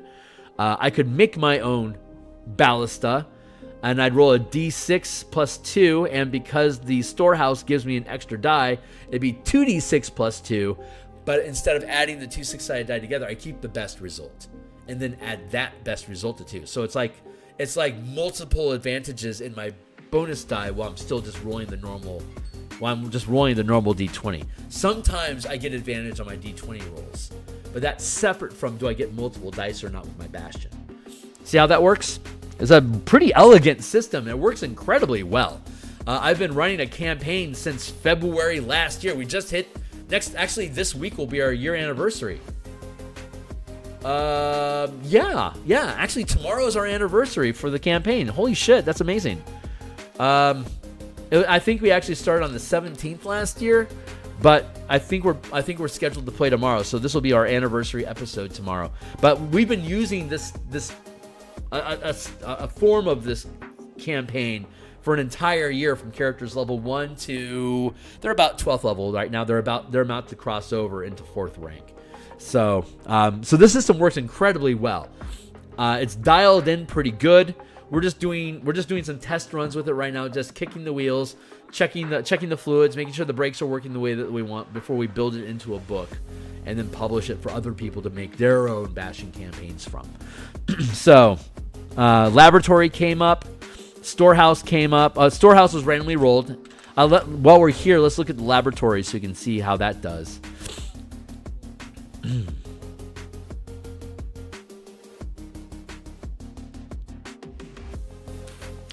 Laboratory. When issuing a harvest order to acquire materials, you can roll an additional Bastion die equal to the rank of this facility. You can also issue the craft order to make non-magic items that can be constructed in a laboratory, and we have a full list at the back of the book. And you can also issue the empower order to create magic items that are potions of a rarity listed for the rank of your facility. So second rank can make uncommon magic potions, like healing potions. So if you have a facility like a Polly's Potion Emporium, I'm pouring them. It's Polly's Potion. I'm pouring them, but it's Polly's Potion Emporium. So she has four laboratories in her bastion. So she's able to use multiple orders to create multiple sets of healing potions that we can then use to fuel our healing in our mecha. If we don't want to burn out all our spell points on casting healing and mending spells, we can just chug shitloads of potions, and each bastion turn we can go back and stock up again on potions.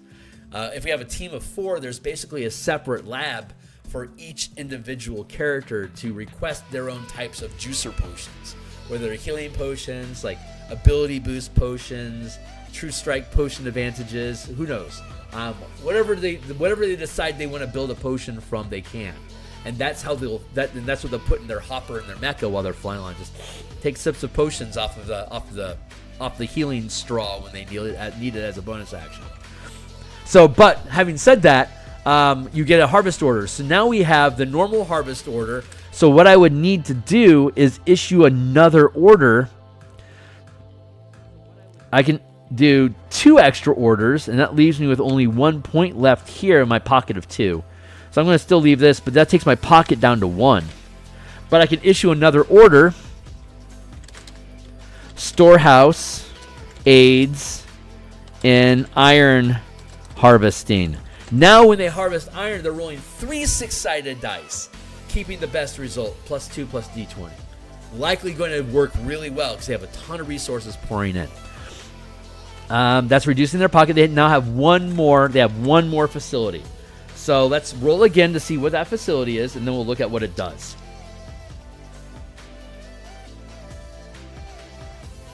Hopefully this stuff is making sense to everybody. Super fun system. It's -2. So I rolled a 4 -2 is a 2. +10, that's 12. +5 is 17. So I got a 17. So let's scroll down. In the second number slot, a 17 is a Scriptorum.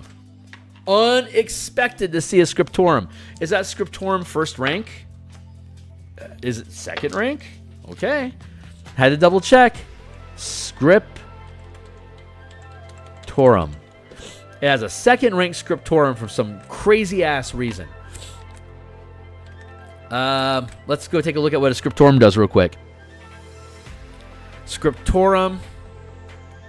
If this is interesting to you, again, I'm happy to help you in support and playtesting this if you want to add it to your campaign and run it, or if you want to participate in my campaign, both of which you can do on my Discord, which is linked down below. Unique facility benefits. Your Bastion has a number of spell glyphs inscribed within its borders. The number of glyphs that can be active at once is equal to the rank of the Bastion, which here it's 2. Equal to the rank of the facility. Thank you. Facility. The maximum level spell that can be inscribed this way is determined by the rank of the facility, of this facility as listed below.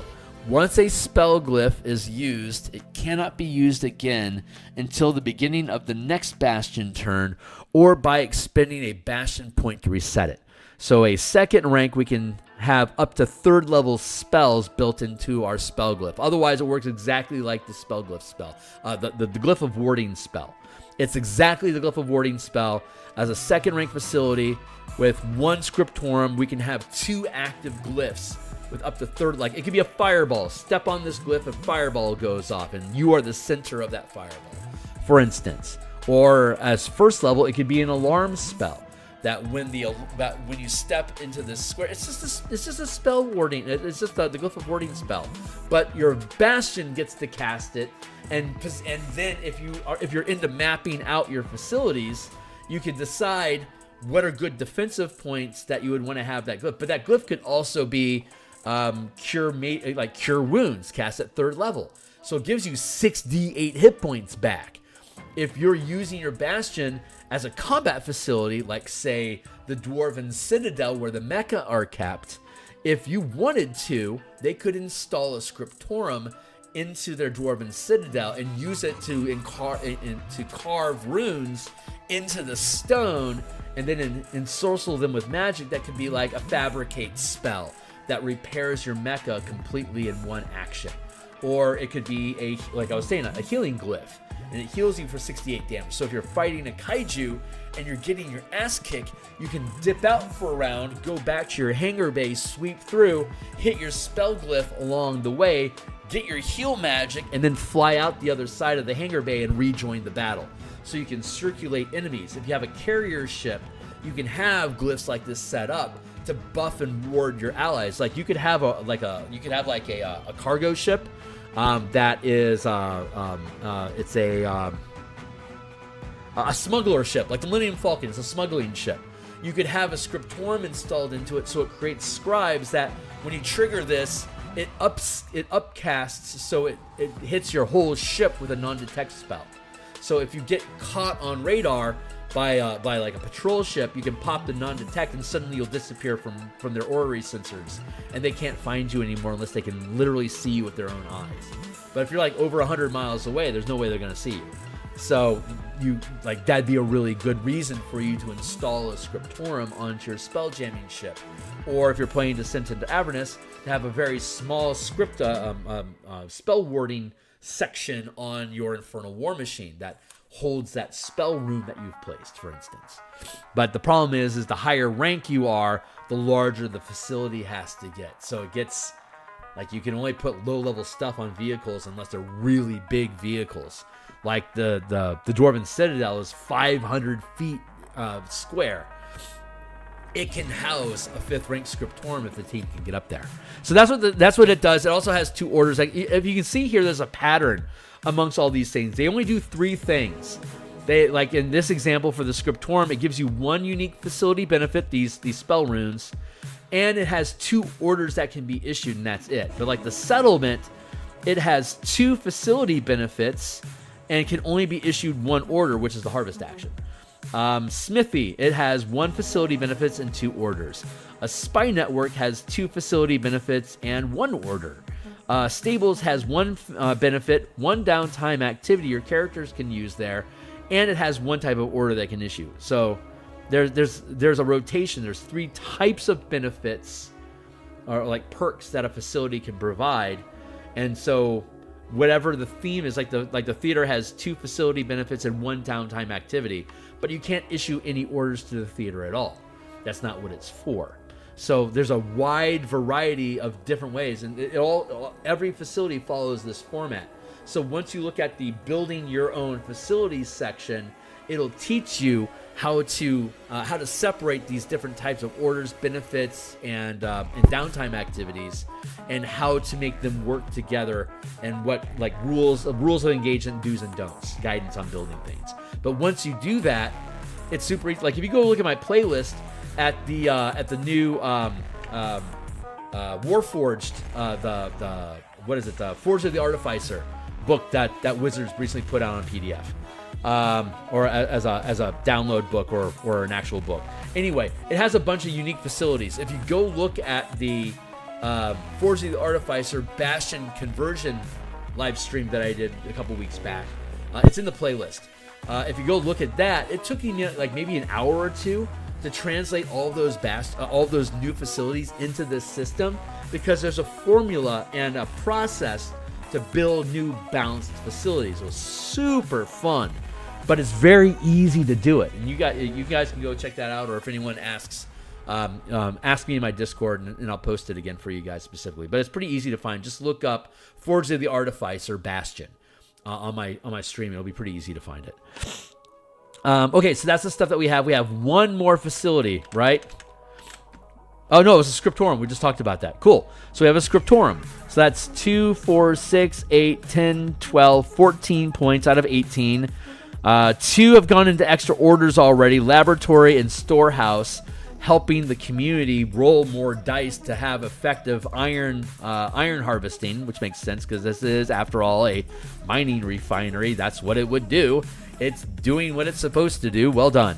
But it also has its own armories for creating stuff. Like, it has a lot of things it can do with iron on top of processing it. So this is a really good facility. Now that we have this established, we know for a fact from looking at the other facilities already. Let's look the workshop, the smithy, the armory. They craft and enchant things. I don't think any of them actually improve harvesting dice, but let's go look real quick just to make sure. So we'll go down to the workshop. Craft, empower, and recruit. Those are the 3 orders. So it doesn't give Bastion dice. Storehouse. Let's look at the storehouse. We already looked at the storehouse. That gives 1 die. Laboratory gives 1 die. Let's go to the smithy and see what it does. Smithy, facility benefits. Oh shit! When issuing a harvest order to acquire mineral materials, you can roll an additional Bastion die.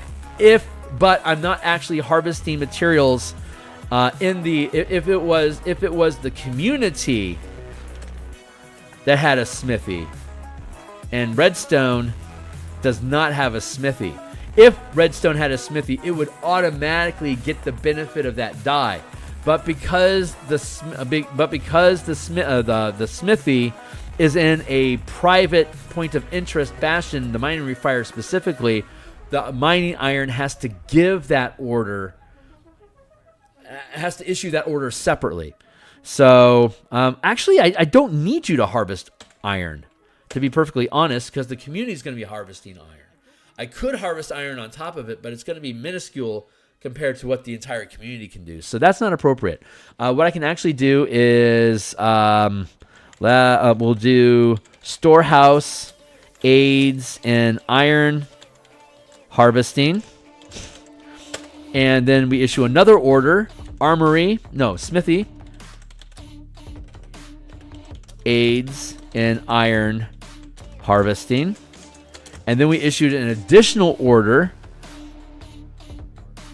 We paid an extra point for the laboratory aids and harvesting for an extra die, and we spent another order to the other storehouse to also lend a die. So that's 4 dice that's being lent to the community on its harvesting order. So just on a wing here, that's 5 6-sided dice that the community gets to roll on harvesting. But let's go look at the community real quick. Harvest is gather crops. Harvest is gather iron ore. So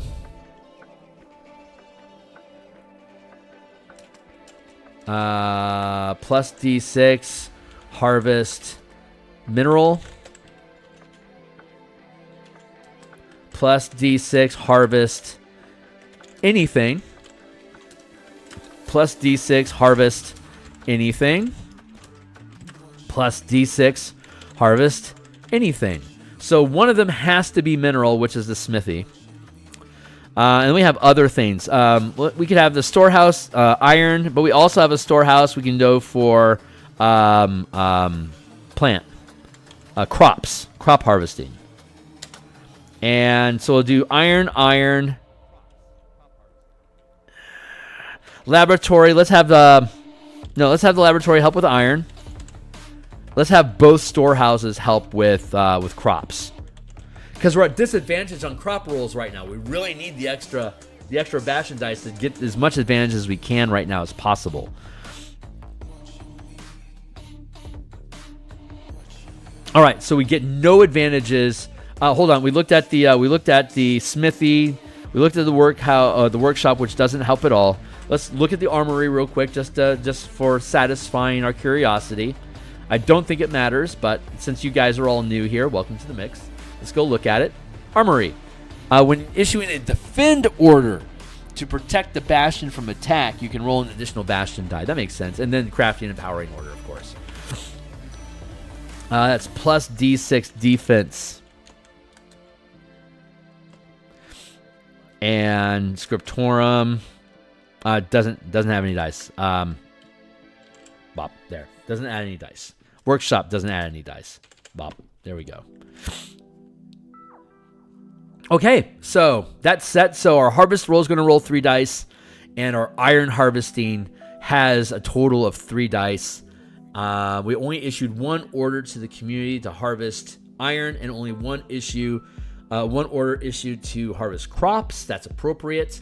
So we're going to make the 2 die rolls on behalf of the community to see how well they did. We already determined that we had maintained a lifestyle. Now we're going to do the harvest roll. Hold on.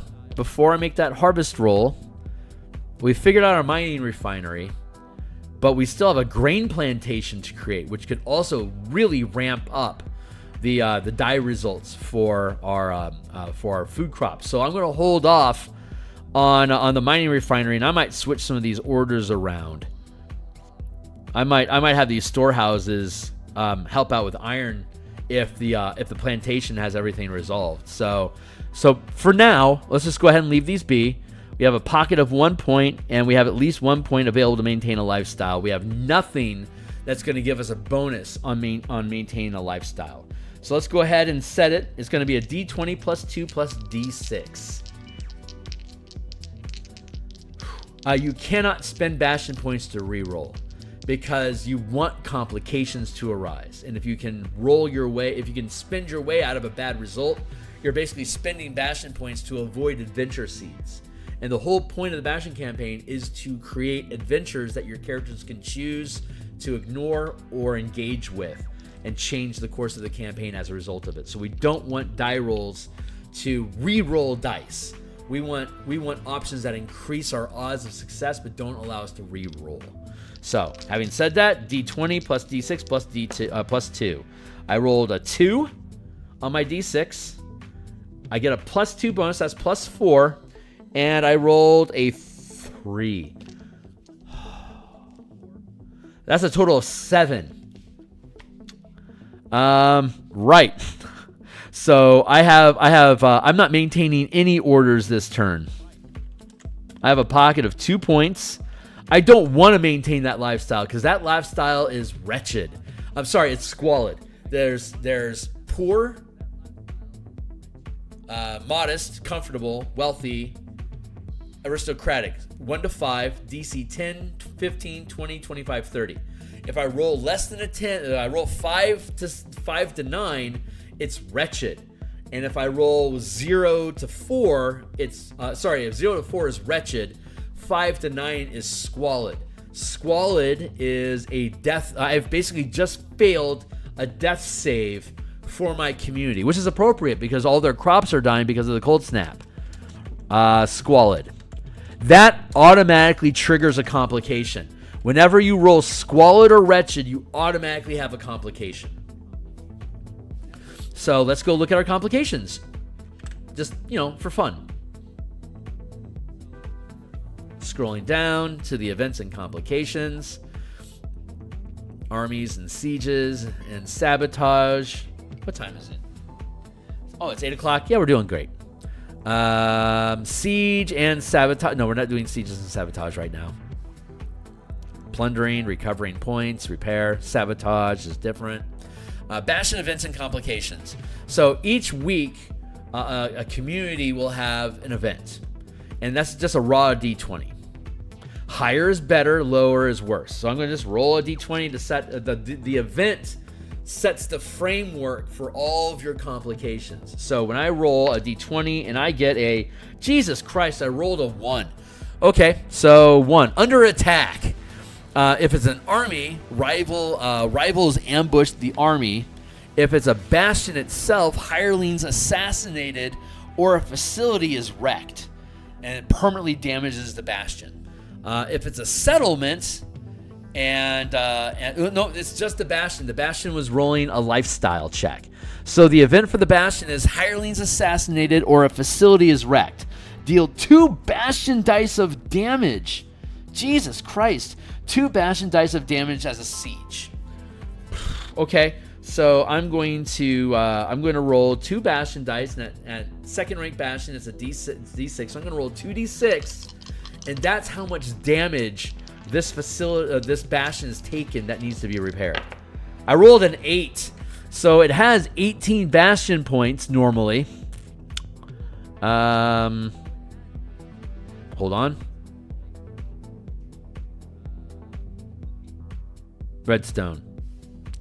The refinery specifically, the mining refinery, has taken -8 damage equals 10.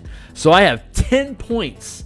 I only have 10 points currently. I have to scrap 8 points worth of inventory here. So I can't help with my laboratory, or I don't have extra orders that I can issue. So I have to get rid of those 2 orders right away. That's 2 points. I'm going to eat my pocket, which is 0. 0, 4. Absorbing damage. I got rid of the extra orders. So that's 2, 4, 6, 8, 10, 12, 14 points. I need to lose 4 more points. Well, I'm not issuing extra orders, so that means I'm not going to be harvesting anything. Let's say the storehouses got wrecked.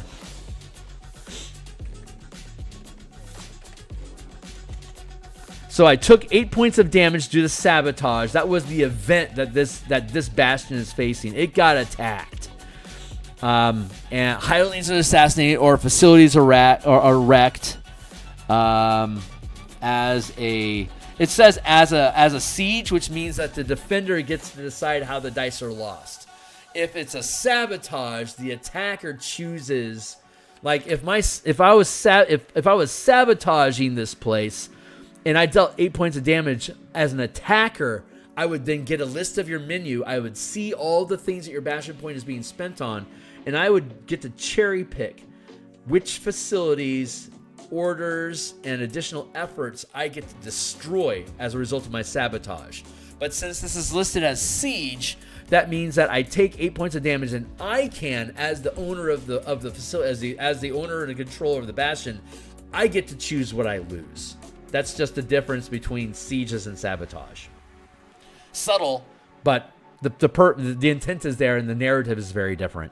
And it gives the characters the players a chance to have some control over a circumstance that they didn't have control over. They can issue orders to repair this stuff,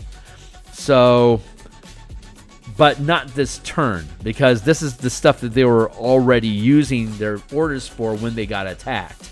Next Bastion turn, when this set of orders completes, this place is still damaged, they can then issue orders to repair their facilities. So, and when they do, each order is worth D6 hit points of repair. So if they have a total of 3 orders, one has to be lifestyle, equals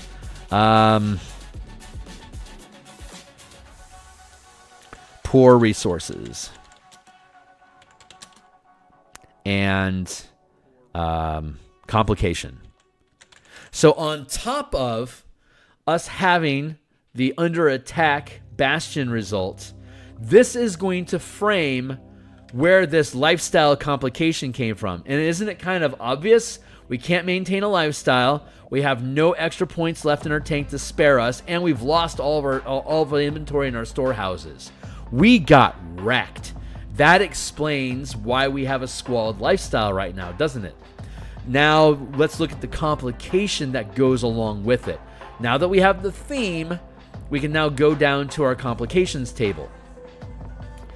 Complications. So there's 7 orders that can be issued in the DMG version of the Bastion that this is built from. Crafting order, crafting order to make things, empower orders to enchant or create magic items. Harvesting to gather materials, maintain to repair or maintain a lifestyle, recruit to hire new people, or gather an army. Research is to discover information, either spy networks, rumor mongering, or book study, including spell research.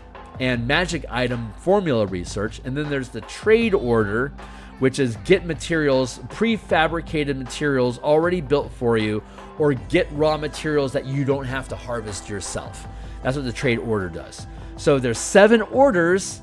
And so in this instance, it's the maintain order we're dealing with that we had a complication, because maintain issued when establishing a lifestyle for the Bastion. So when we issue the maintain order, there's 7 orders. Notice that we can roll a d6 for the 6 remaining type of orders to determine the nature of the complication. So in this instance, we issued the maintain order to establish a lifestyle, and we failed. We can't solve the problem by issuing another maintain order. It already didn't work. So now we have to find a different solution along the way. So I'm going to roll a d6 to determine what the nature of resolution for this complication is going to be, and the nature of the complication, and a proposed a suggestion on how to resolve it. So rolling a d6, I rolled a 2. Empower. Unnatural streak of bad luck caused by a curse or blight magic. So I could issue the Empower order to have the curse removed or purge the blight, or I could create an adventure for your characters to remove the curse or find the source of the blight and purge it. We already know in this campaign that there is a night hag that is basically skulking the outlying areas in a dark ship, and it's kidnapping people and using them for dream magic. And this is an ongoing background plot that exists that the characters don't necessarily know, even though any player that's listening to the stream will know that. This isn't a spoiler. It's a piece of information that's happening to the world that the players can build stories with me through. Hey, what's up, Steve? So we've just discovered that there's a curse on the mining refinery that's caused it to lose all the materials in its storehouse, destroy its wealth. It's like a poverty curse. And complication, poverty curse, travesty curse, unluck. Yeah, we'll call it unluck curse, causing accidents.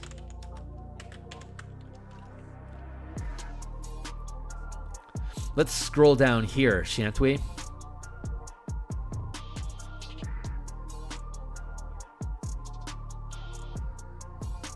Recent events. Settlements 1 to 3, which includes Redstone, what we're working on right now, are being influenced by Rizia, reducing crop yields by 1 rank, forcing new settlements to spread near rocks. Settlements 4, 4, and 6 are new settlements to develop crops, and number 5 is being groomed to become a rank 3 town to replace settlement number 1 that's being destroyed by Frisia. Settlement 1 is the political capital of the cluster. It's called Capital Rock for a reason. Settlement 5, called Far Hope, is going to become the new seat of government once enough people from 1 migrate to 5 because of the cold. There is a significant rivalry between Far Hope gaining status and political power. Those that want to preserve Castle Rock as the capital, where all their stuff is. And then another group that wants 5 to rise because it's an opportunity for new leadership to take the cluster in a new direction. It's a political confrontation being triggered by an unnatural manifest zone, causing crops to die on the 3 rocks that produce the most crops. Big problem. Scaver's Cove was attacked by Storm Giant Raiders, dealing 6 Bastion points of damage. Redstone. That's the community that we're working on right now. Redstone has nearly 50 people vanishing from the village. This is the 4th week of losing citizens, and the lifestyle has eroded as a result of so many missing. Hey, we just rolled that. Squalid. Or no, rather, Squalid. We have a, oh my god. What is the lifestyle of Redstone as a whole? Capital Rock. Crag Falls. Redstone.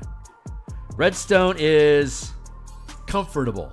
It has a comfortable lifestyle currently. And it's maintaining it for another 4 weeks. But the refinery just got hammered. So let's go down there. Redstone has nearly 50 people vanishing from the village. This is the 4th week of losing citizens in the lifestyle.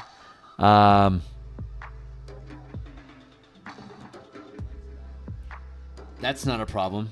The 4th week of losing citizens that haven't been accounted for at other asteroids, at other communities.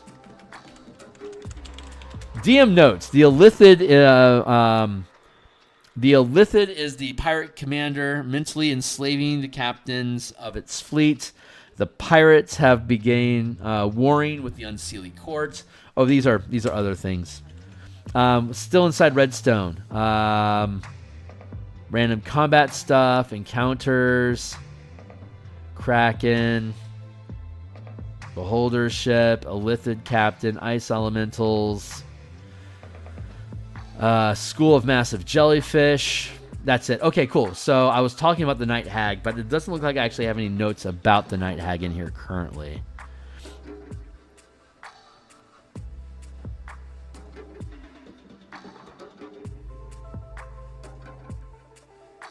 Rizia, Rivalry,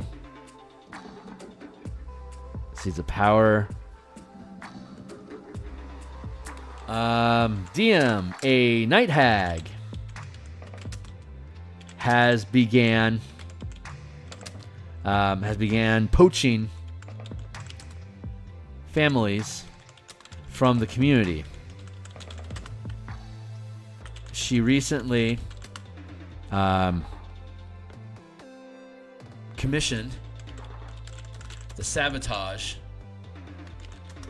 of the mining refinery to drive a glut of unemployment, to force migration off Redstone.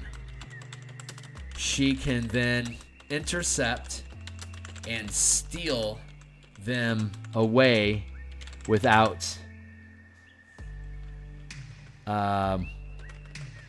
easier than snatching them from their home.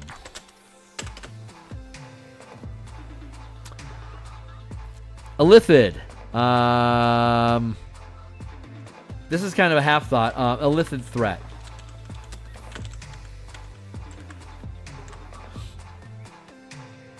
The Nautiloids suffer heavy casualties and needs new crew and food sources.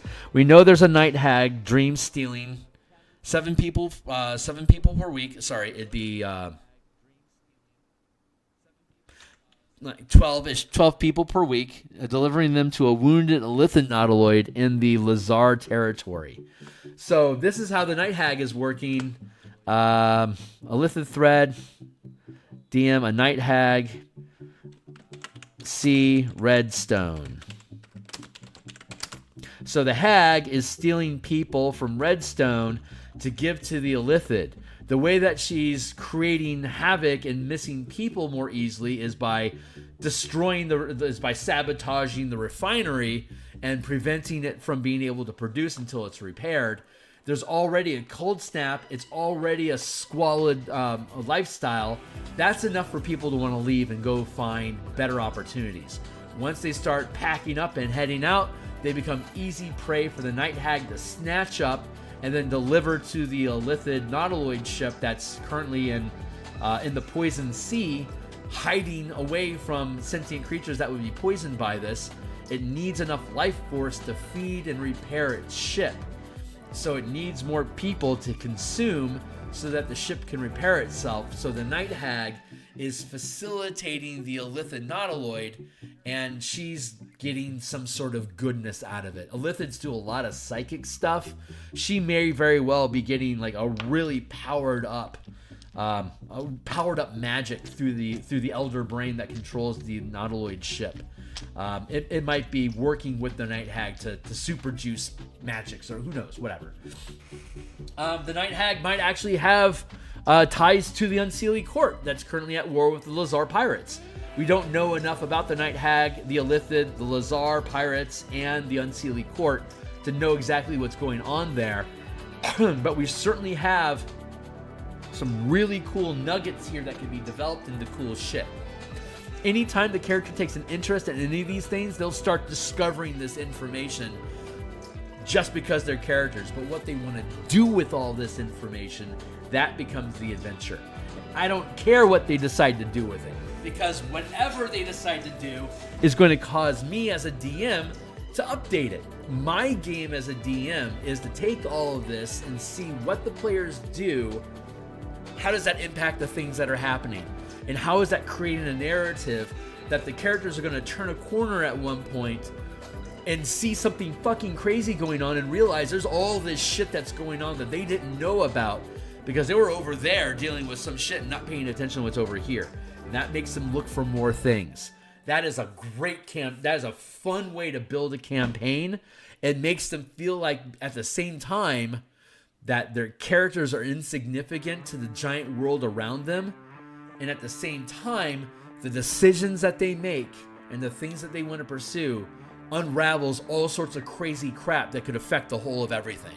So that's the inspiration of this style of campaign, is that whatever thread the characters decide to pull on, there is all sorts of crap that it's connected to that's just going to start unspooling as the characters get involved. And this creates the structure, this game style, creates a framework for the DM to have all the tools in place to be able to plot, progress, and introduce new chaos into the situation, at the same time inviting the characters to be as invested in it as they want, or to step away. We're not interested in that particular thing. We want to focus on this other stuff. So the DM can just resolve all that stuff on their own, or the players can get involved and start issuing orders to the communities and bastions that are influenced and start building narrative momentum in that direction. Whatever the players look at becomes more dangerous. Wherever the players go attracts more danger. If you stay in one spot and keep building levels, the evil will literally come to your front door looking to kill you. Or you can go out looking for them and they can wait for you to arrive. Or you can bump into each other along the way and get caught off guard outside of each other's elements. And it's maybe a fair fight because no one knows what's going on right now. But all the NPC organizations, churches, otherworldly patrons, factions, world governments, enclaves, cults, guilds, workshops, mom and pop shoe shop, they can all utilize the same Bastion system to create conflicts and create drive in a direction towards, here's complications at a scale of whatever you want to deal with, but it all resolves the same way. The narrative changes and the scope and effect on your world will depend on the scale of the organization that you're working with. A mom and pop shoe shop is going to have very small neighborhood problems. A kid's breaking in or something, like some shoes went missing, whatever. Or at the global level, the Azorius Senate in Ravnica is being heavily infiltrated by Dimir, and its white magic is being subverted into black magic. That is a massive issue that's affecting the entire world. But they both resolve problems the same way. So it makes it very easy. You can just change the scale. And small things can, in the same way, scale up to larger and larger problems. Those missing shoes was the first step in a dimensional invasion of the Unseelie Court, trying to claim all the children in your world to be their new soldiers in the Undying War. Or something. Who knows? But that's the idea that goes on behind this. So this is really cool. This place is fucked. It's having a hell of a time, and as a result of it, it can't help the redstone, the facility, the mining facilities at all. So it has one order: gather iron ore. It has no dice being added to it. So we're gonna roll a d20 and a d6 and +2. Our goal, since it's a second ranked community, it can't provide better than comfortable level lifestyle goods or like uncommon magic items, or basically anything of 400 gold or less is what this community is capable of producing. And if we at least roll a 15, so its first rank is 10, 15, 20, 25, and fifth rank is DC 30. I just need to hit a DC 15 for the iron mine to be producing a level of iron that is equivalent to second rank to be able to provide the materials that the community needs. It's the community is currently maintaining a comfortable lifestyle, which is technically third rank materials like that would be a comfortable lifestyle. So you have poor, modest, comfortable. This is capable. The lifestyle that it's able to provide for its community is a comfortable lifestyle. If you personally have the wealth to maintain it, it can provide it, but you have to get it yourself. It's just there's enough commerce currently in the community to support comfortable lifestyle behavior. That is a higher rank than Redstone itself. Redstone is only second rank. So the community as a whole, even though currently it's capable, its wealth can maintain a comfortable lifestyle, because it's second rank, it is incapable of providing better than modest goods. You see? It just has excess supply right now, so people are buying up a lot of stuff and everything's great for the community right now. But the quality of material that's there is only of a modest lifestyle. It's just abundant. That's how you would express that lifestyle. So we're going to make our die roll. Let's hope for a 15 because it doesn't need anything better than that. I rolled a 3 on the D6, plus 2 is 5. And on the 20-sided die, I rolled a 10. So I got exactly 15. Congratulations, we succeeded. I gather iron ore. 15 equals second rank modest materials. Now we're gathering crops. This is going to roll at disadvantage because of the cold snap that they're dealing with. We're not going to do the crops yet. That's right, because we don't know what our plantation looks like. So let's drop down here. And the grain plantation is the other facility that we need to build. So let's build it. The mining refinery is going to be... Where do we go from here? Who knows? The mining refinery is going to be on this asteroid over here, which is only 15 miles in basically 15 miles in diameter. I put it on a D6, a flattened D6, because it's pretty small. I used a D20 here because it's bigger, not huge bigger, but just bigger. This is an irregular. It's not actually a cube, but a cube was good enough for it because it's not that important.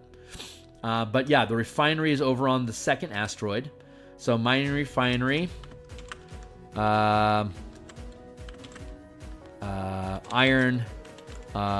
located on Iron Rock. That's what we're going to call it, Iron Rock.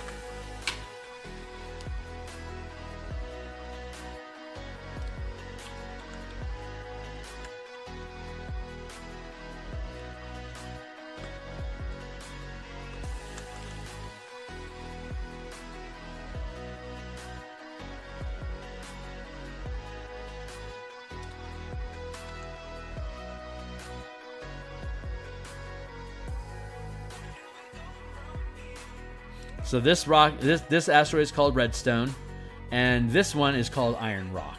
They were probably attached to each other at one point, but it looks like this is where the bulk of the iron is at. Is there iron remnants on Redstone? Let's ask the Oracle dice. Yes.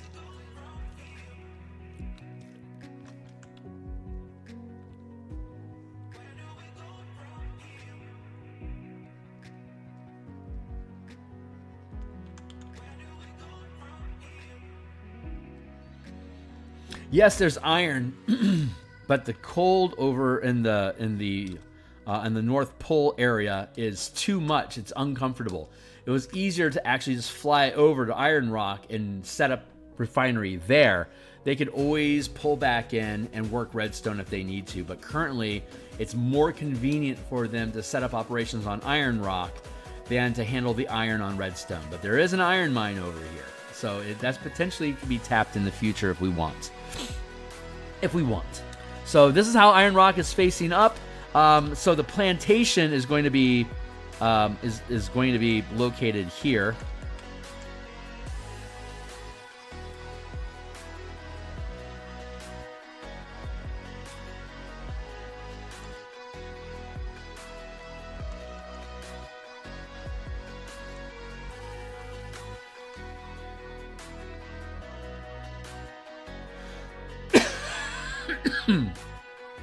A plantation in this instance is just simply an industrial complex of crop production. It's a collective. That's what the plantation means. A large structure of collective that's producing mass. Doesn't necessarily have any negative, like a plantation unto itself is not a negative connotation. It's how the people that own the plantation that makes it good or evil.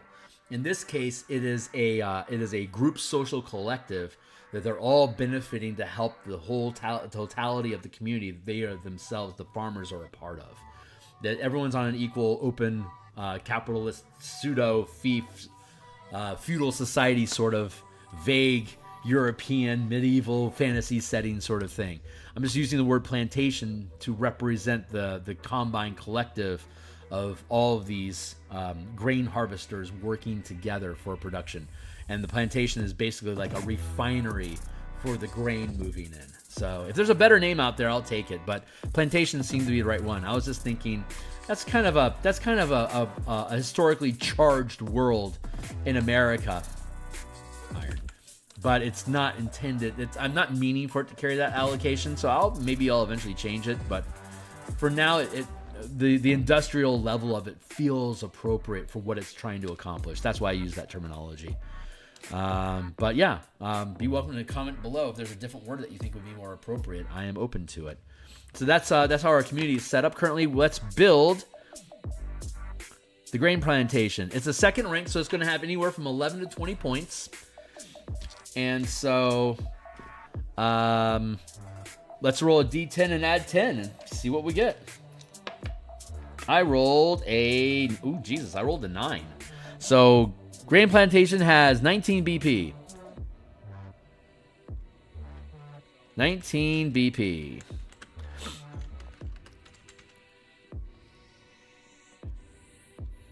Let's spend those points, shan't we? 1, 2, 4, 6, 8, 10, 12, 14, 16, 18, 19. So we're going to have, let's give ourselves, we got fucking 19 points. Let's give ourselves a pocket of 5 points.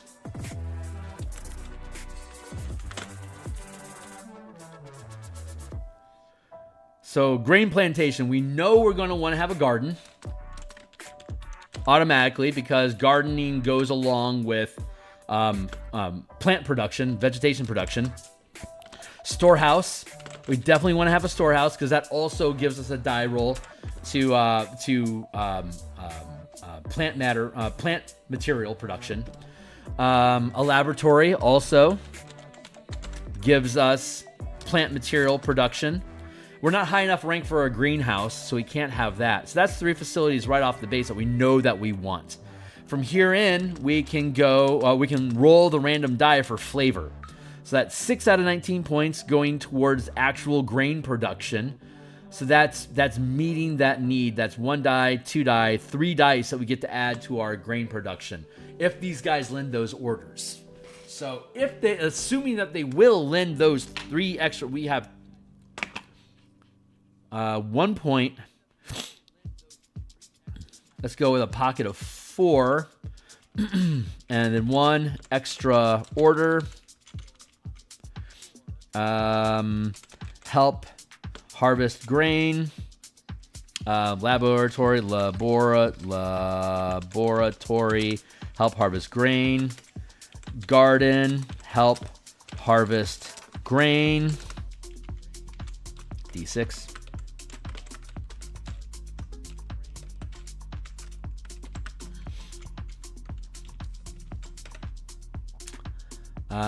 Storehouse. Thank you. 1. Storehouse. Help harvest grain. D6. That cost me a point, so I reduced my pocket by 1. So I've got 1, 2, 3, 4, 5, 6, 7 facilities that we can have at the second rank. And then we have a pocket of 4 extra points. We had a pocket of 5 points, but we spent 1 on an extra order. We're going to have X amount on a lifestyle. We're going to spend at least 1 point on a lifestyle. 1 point will maintain a poor lifestyle, but we don't have it yet. And that leaves us 3 points left in our pocket that we can use to absorb damage, like in the refinery and Redstone and Iron Rock. It took 8 Bastion points of damage from being sabotaged. So it's on the fucking ropes, and it's lucky that it had as many spare Bastion points as it did to absorb that damage. This has less points available. If it gets sabotaged, it's going to lose more of its facilities. So let's randomly roll what facilities it has. So we're going to go back to our book.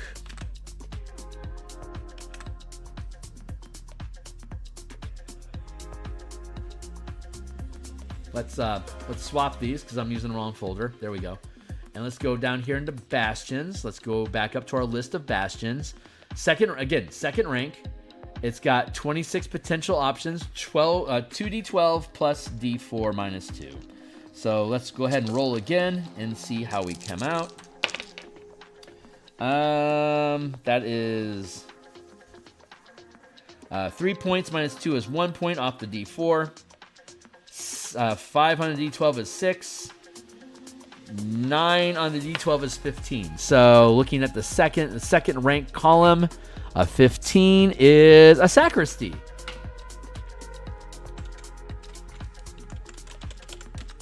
Let's look at what a sacristy does, shan't we?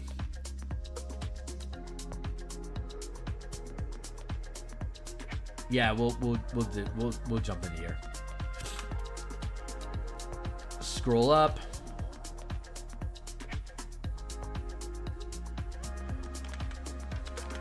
Sacristy. Hey, thanks a lot for folks that are checking out the channel today. If you guys think this stuff is fun, I do this twice a week, Mondays on Thursday nights. And I do artwork for these books Monday through Friday in the morning. I do color mana, spell point variant rules for Magic the Gathering conversion on Saturday morning. And we play test on my Discord on Saturday mornings after I stream. My Discord server is here. Be welcome to jump in if you're interested in this stuff in general. Patreon if you want to support. But if you want to give me money, buy my books. They're all super fucking cool. They all have 100% free preview. They're chock full of my artwork. That artwork that I do here on stream. Check them out. Let me know. Join the Discord or comment down below if you think any of this stuff is cool. And if you're interested in using any of this stuff, I'm happy to help. So we're looking at a sacristy currently.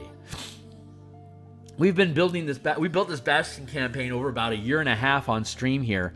So you can go back into the Wayback Machine and look at the In Command series that then turned into the Bastion campaign series when the new book came out. Sacristy. Here we go. Facility benefit. Once per day, when a character finishes a short rest in the sacristy, you regain an expended spell slot up to level 5. That's pretty fucking useful because in this campaign, we're running a long rest every Bastion turn. And you can short rest anytime that you want for anywhere from 1 minute to 1 whole night of sleep. But you only get 1 long rest at the end of the Bastion turn. So if you're using downtime, if you finish short rest in the sacristy, and in this campaign, that's going to mean if you stay at this facility overnight, when you wake up from that night, you'll have completed your short rest and you can get a spell slot up to 5th level. That's super useful in a gritty realism system. Super useful. You can also make stuff and you can empower magic items. You can issue the Empower Order to create a divine or druidic magic item, which can be either a relic, holy water, potion, rod, scroll of divine or druidic nature, a staff, wand, or wondrous item. We're going to make the sacristy druidic. Let's ask the Bastion. Let me ask the Oracle dice. Should this be druidic? Yes, it should. So sacristy, druidic. This is a druidic enclave. This is part of the druid community that's here, that's casting plant growth rituals on all these asteroid communities all year long to make them double their growth so they can reduce the size that they need to be able to effectively farm and produce food. They need less space. They don't produce more crops. with this system, in this circumstance, they just need less space to get the same amount of food that they otherwise would have gotten double the land. Super useful. Up to level, you regain an expended spell slot up to level 5, equal to the rank.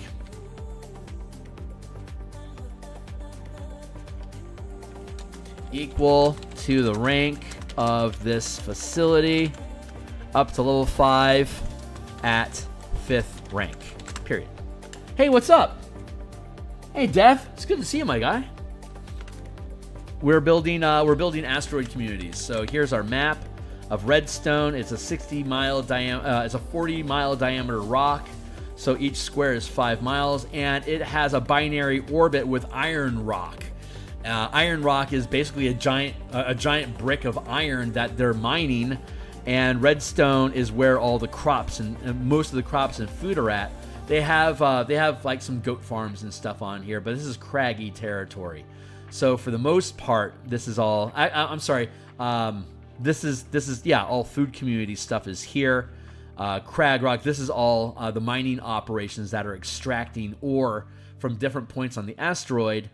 And that is all here at the consortium. This is where the mining refinery is at, that's smelting all the iron that goes through to turn them into ingots that then get shipped out of here back to the Capital Rock community. All of these little 25 marks, these are all indicating separate farm shares in the collective plantation.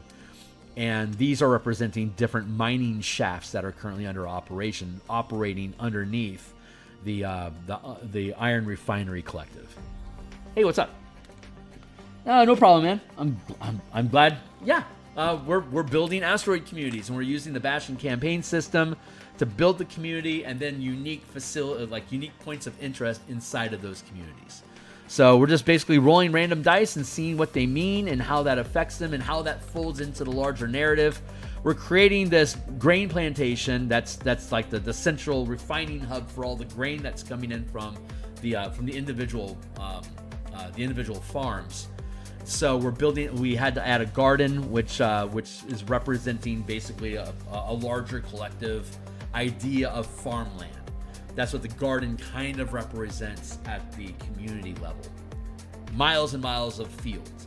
Then the storehouse is like grain silos, and the laboratory could represent like a grist mill, or which is like a refinery. So all three of these facilities basically give you stacking advantage on your harvesting roll to see if you're capable of providing enough food for your community right now, because they're being cursed by a freezing cold manifest zone from the plane of Frisia. They have to make harvest checks to see if they can actually produce any food right now or not. And when they do, it's at disadvantage. And if they can't hit at least a 15 on that die roll, they aren't providing enough food for their community.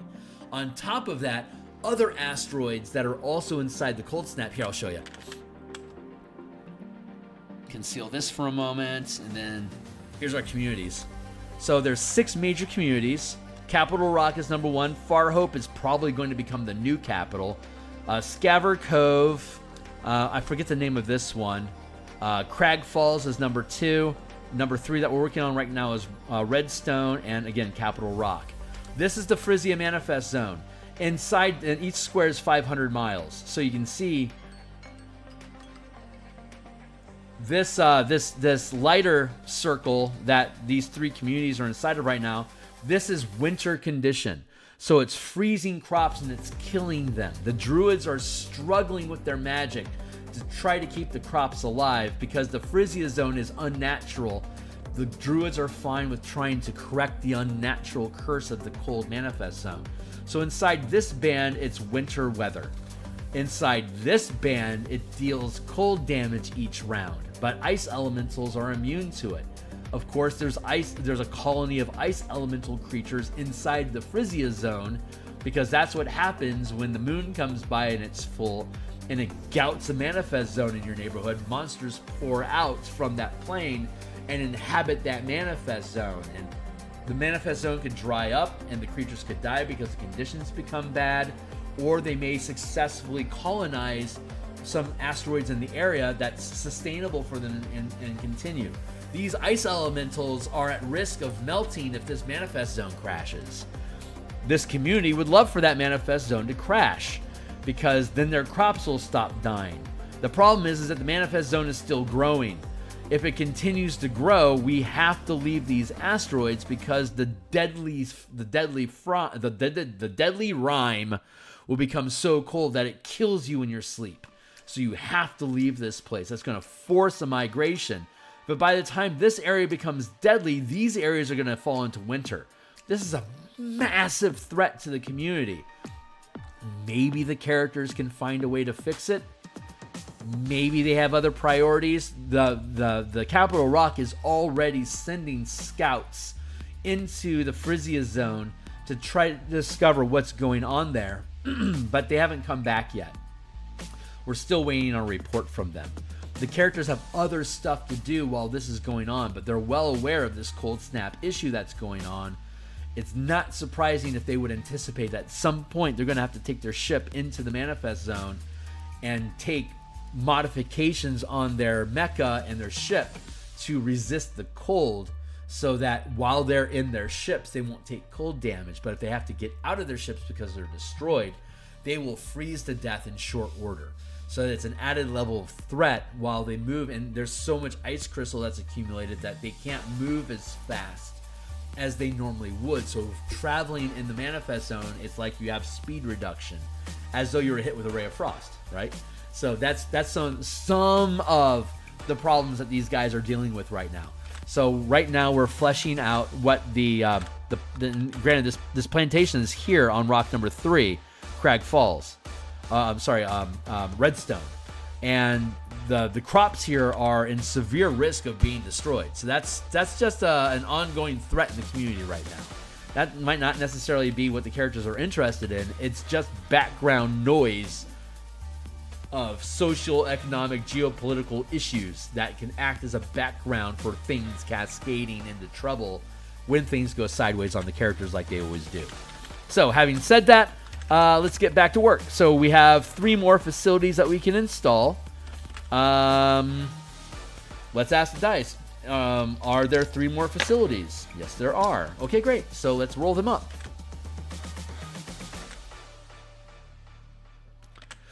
Let's roll them up. Going back to our table, we're going to roll our 2d12 plus d4 minus 2 will give us a range of 1 to 26, which we have here in our second column because it's a second rank facility. So 2d12 plus d4 minus 2. I rolled a 1, 2, 3, 4. I rolled a 3 minus 2 is 1 on the d4. A 1 on the d12, so that's 2. And a 3 on the other d12, that's 5. So let's look at number 5 is barracks.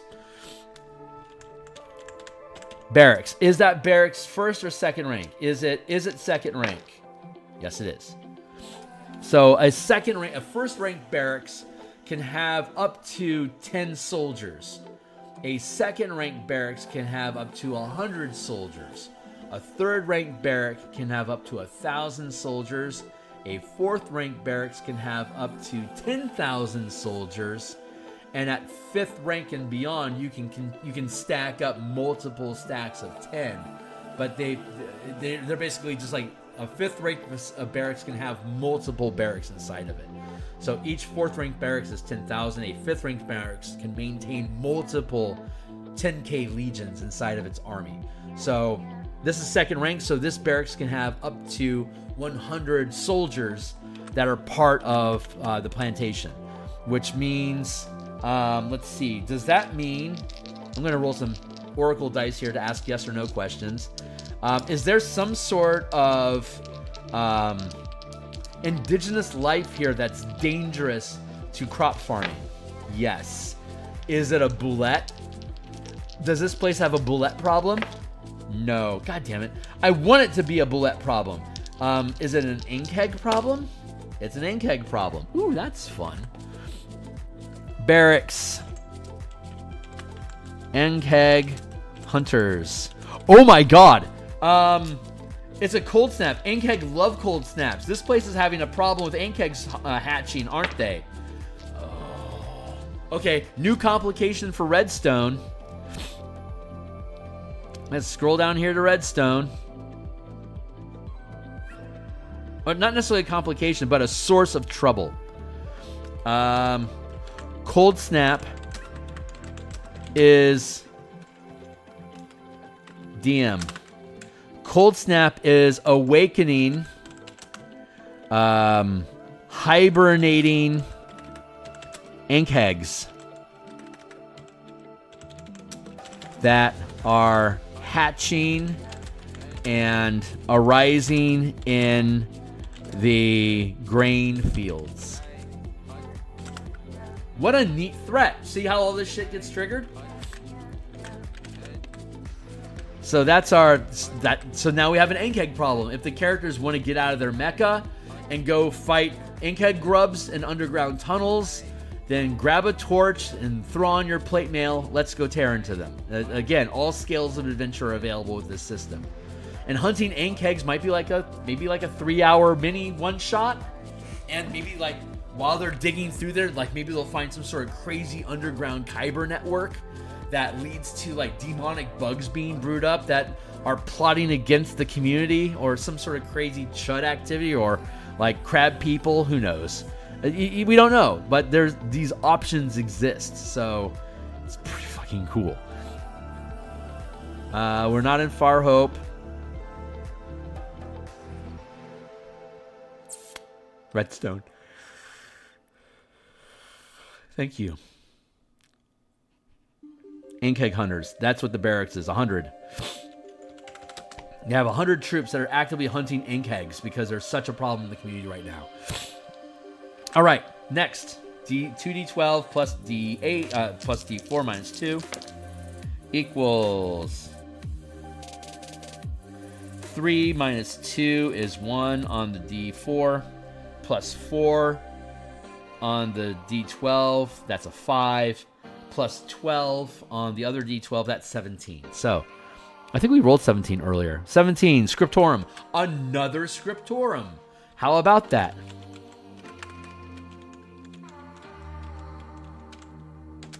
Is this Scriptorum second rank? No, it's not. Scriptorum's only first rank. So that gives us a pocket of 4 points. Is that right? 2, 4, 6, 8, 10, 11, 13, 17, 18, 19. There we go. There's our points. So we have one more facility. A scriptor. We already looked at this. A Scriptorum gives us one spell glyph. One spell glyph. Up to first level. Don't know what that's going to be yet. Plus D6. Harvest any material. Plus D6. Harvest any material or craft. The harvest or craft material or craft items. Garden is plus D6. Harvest any plant materials specifically.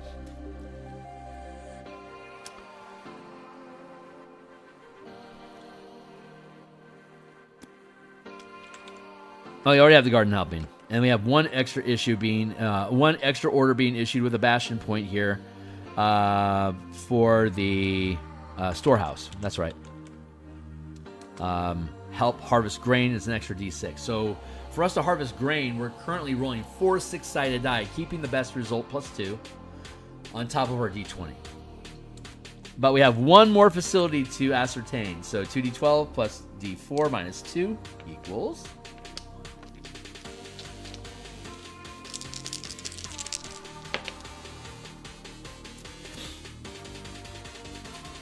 3 minus 1 on the d4 is a 1. Plus 3 on a d12 is 4. plus 12 on the other D12 is 16. So let's scroll down here to 16. Sanctuary.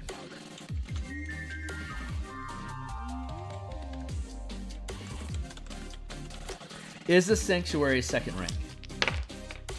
No, it's not. Do I have another Bastion? Do I have more facilities? Yes, I do. I have one more facility. So let's look at what the Sanctuary does real quick. For those that are curious, right? Who isn't curious, right?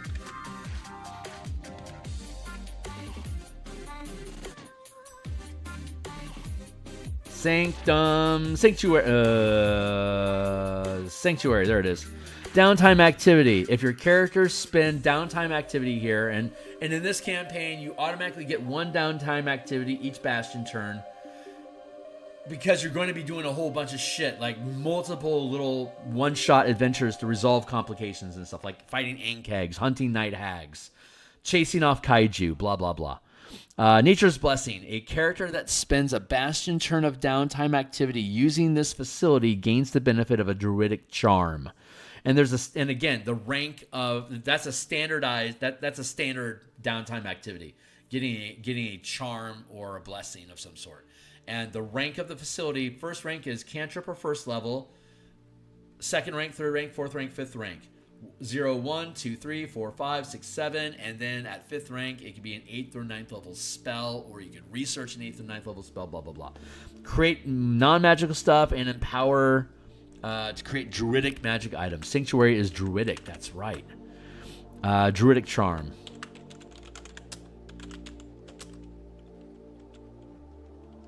Up to first level. So we're getting a real druidic enclave feeling going on in this place. It's like there's druids here that are actively trying to promote the growth of crops in this area. That's nice. I like that. Well, we have this extra facility, so let's find out what it is. Back to the front end. 2d12 plus d4 minus 2. I rolled a 4 on my d4 minus 2. That's 2. Plus a 7 on the d12. That's 9. Plus a 10 on the other d12. That's 19 total. So let's go back to our list. Look at number 19 is a smithy. Smithy. I guess that makes sense because the plantation is going to have lots of items, materials that need to be repaired or built. Yeah, that makes sense. And the just to look at the smithy again, I believe the smithy grants a bonus to metallic harvesting materials or harvesting minerals. I believe it gives an extra d6. Let's verify, and plus craft stuff and empower magic items. Smithy. When issuing a harvest order to acquire mineral materials, you can add an extra. That's right. Plus d6 harvest mineral materials.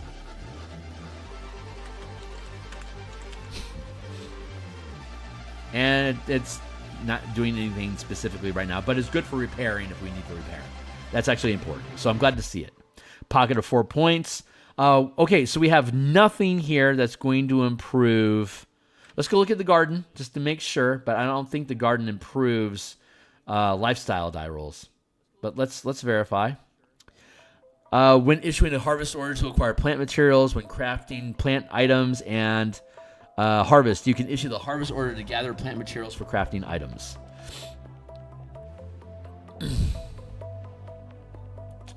That makes sense.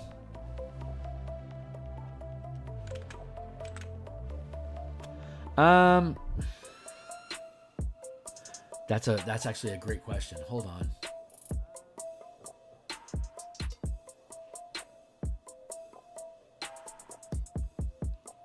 Empower, craft, harvest. How many harvest orders do I have? That feels wrong because settlements have a harvest order.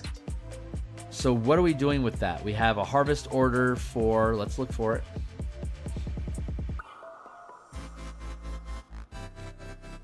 Hold, looking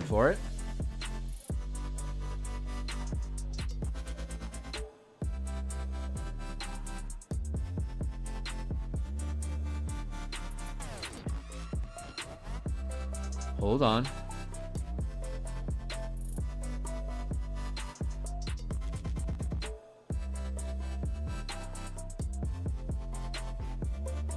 Harvest.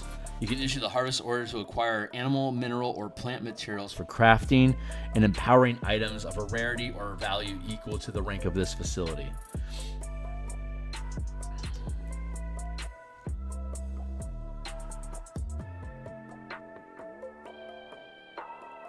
And it is literally...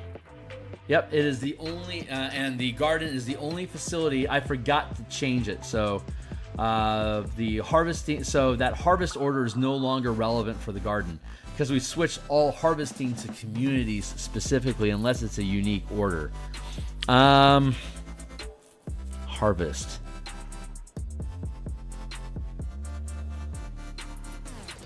Let's put a note on that. Need to replace this.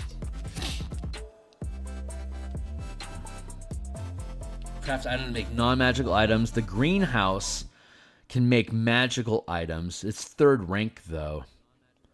Maybe we're gonna use this for empowering to make potions and small things like that. I'm not 100% though. But it should not have harvest. That is misplaced. That was an old iteration that I didn't realize we hadn't updated. But regardless, it could be a harvest order. No, we already have the harvest order to acquire plant materials. Maybe when issuing a maintain order to increase the improve the lifestyle of your facility, maybe that would be a decent order. That I'm open to that, but I'm not immediately grabbing it.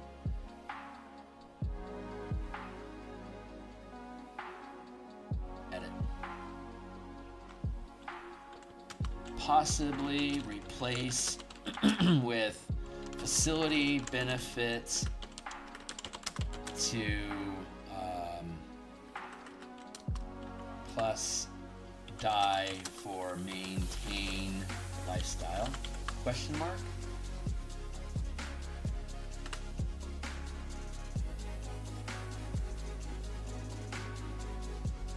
Save that change. That feels like a good change, but I'm going to have to research that a little bit more. I'm not going to burn you guys with it right now. It'd be helpful on their lifestyle checks, but I don't want to retcon anything. I'll just leave it as it is. But that's a good inquiry. So, but regardless, we have the Scriptorum.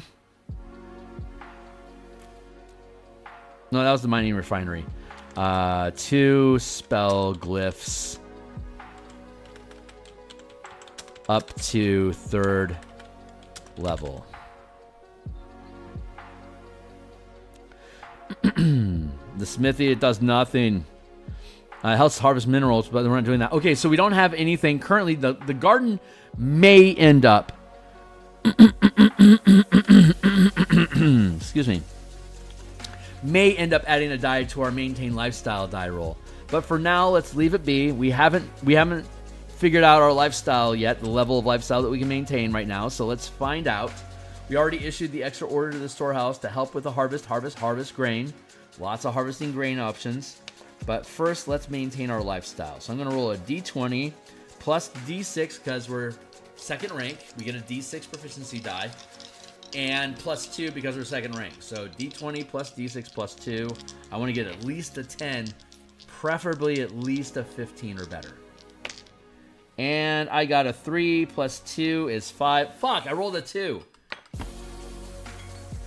So 5 plus 2, that's a 7. So 7 equals squalid lifestyle, which automatically creates a complication. We are not spending any points on lifestyle, 0. So that means we have a pocket of 5 points in case something crazy fucko happens. Let's go back to our Bastion. Let's go back to our events. So let's roll an event that's happened to the grain plantation. Specifically, we had a sabotage at the refinery on Iron Rock. But now we're over here on the grain plantation. Let's find out what happens with our complications down here. So scrolling down. Bastion event. So we're going to roll a d20 to see what sort of event is generally theming activities at the plantation this Bastion turn. And the answer I got was a 15. So let's scroll down to 15. Hold on. I want to come up here. Mining refinery. Current event. Attack for 8 damage. And we'll create a line underneath this. So let's go down here. Grain plantation. Event equals whatever 15 is. We haven't looked at it yet. 15 equals Monster Alliance. Oh, interesting. Monster Alliance for a specific Bastion. Monster offers to protect Bastion in exchange for new or improving menagerie or barracks. That's currently what's on the plate. It looks like we just installed a barracks. They want us to install another barracks. Install barracks. Okay, so that's the theme.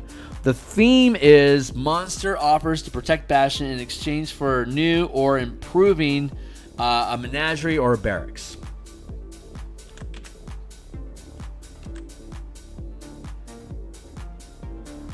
And that is going to be related to a shitty lifestyle of a squalid lifestyle. Complication equals, so we know the theme. And now what's the complication going to be? It's maintain, so we're going to go down to the maintain list. We're going to roll a d6 to see what type of, or what the flavor of the complication is, and we'll see how to resolve it. So, rolling a d6, I rolled a 1. 1, craft. The Bastion is damaged or sabotaged by monster, weather, or rivals. Issue the craft order to expedite repairing the Bastion, or create an adventure to discover the source of what has damaged the Bastion.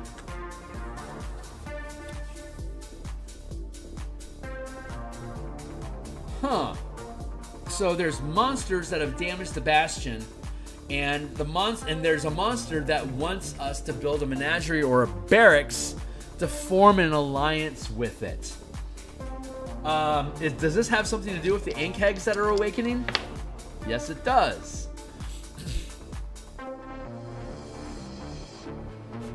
Are these the Ankeg warriors? Are they the recruits? Yes, they are. So there's some sort of crazy sect, some sort of druidic order that fights kyber bugs? Yes, there is. Okay, so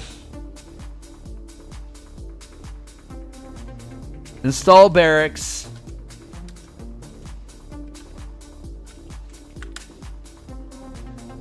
Yeah, 1 extra order.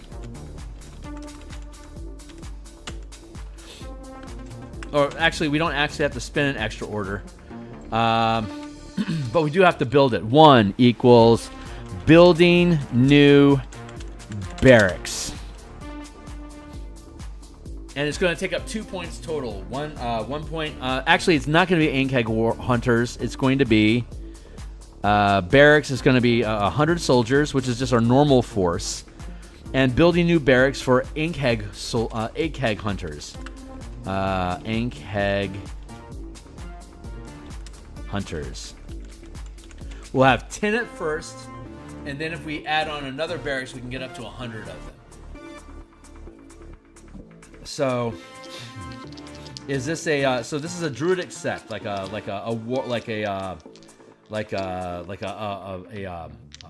is it? I just dropped my die. I gotta grab that. Like gatekeepers keep horrid monsters that are deformed by kyber magic that they tame and control to help fight evil. Is that what we're talking about here? No. But it's some sort of druidic sect that fights Kyber. No. That fights Inkeg specifically? No. My dice are disagreeing with me a lot right now. They are Inkeg hunters. We have that figured out. Building new barracks for them. Arising monsters.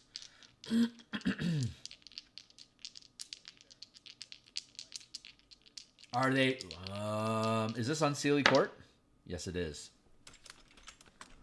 Of the Unseelie Court. Holy shit. Okay, so we know that the Unseelie Court is on the other side of the Pirates of Lazar, and they are actively fighting the pirates.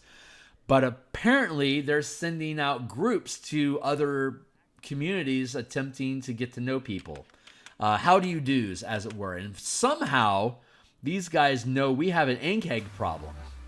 And they have offered to help. Is that creepy? That feels really fucking creepy. Is that what's happening? Oracle dice say no. That's not quite what's happening. Is that a coincidence? Yes, it is. Oh, it's a coincidence. It's a coincidence. So Unseelie. Okay, so here's the shtick. Monsters offer to protect Bastion in exchange. No, Unseelie Court.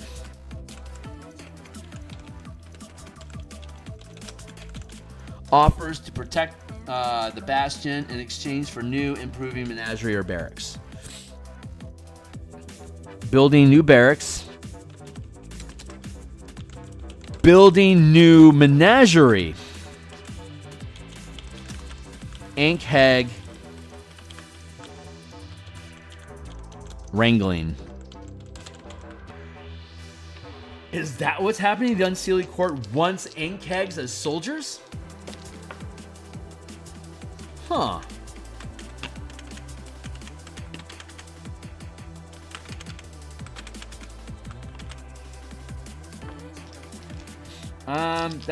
That seems like a no. What the hell? Let's see.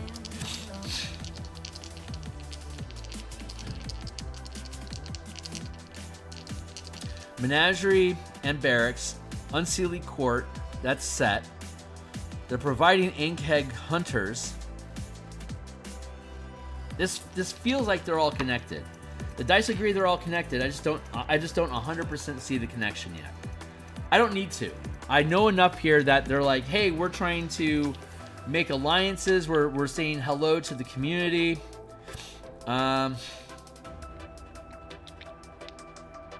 Does the Unseelie Court have some sort of connection with the Night Hag? Ooh. Is there a rogue Night Hag that the Unseelie Court is aware of, and they are attempting to collect her? Yes, they are.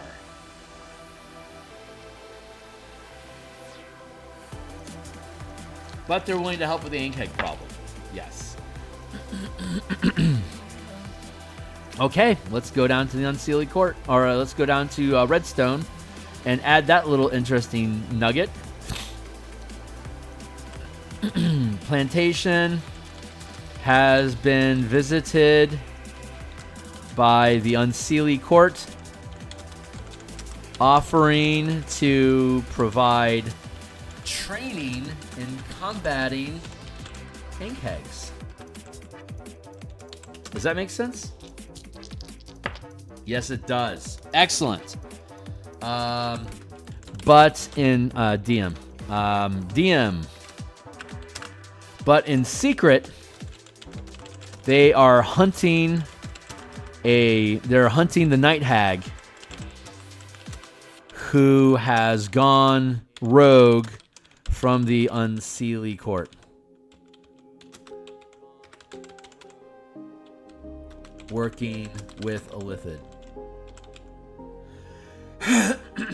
Fascinating. Plantation has... Yep. There we go. That all folds together. Perfect. That's super fucking fun. Man, there's a lot going on at Redstone. That's super cool. And that finishes building that facility. Building that plantation. That's done. So now let's scroll back up.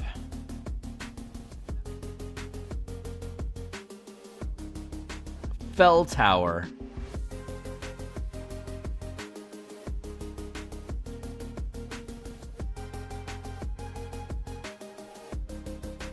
Crag Falls, Fell Tower, Redstone. Okay, Fell Tower. That was the name I couldn't remember. Thank you. Fell Tower is a cool name. Redstone. Okay, so we have all that set up. We have our lifestyle already maintained. Now we need to do our gather crops to sustain food for the population. So we have disadvantages on the D20 because of the cold snap. But we get for the facilities, we get a garden. Gives a plus D6.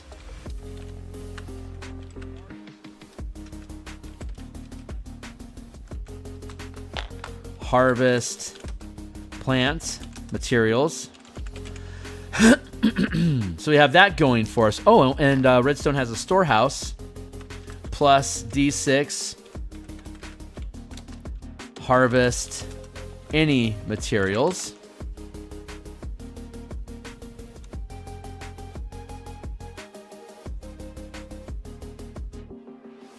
So the garden is going to give us a plus D6. That's 2D6. And the plantation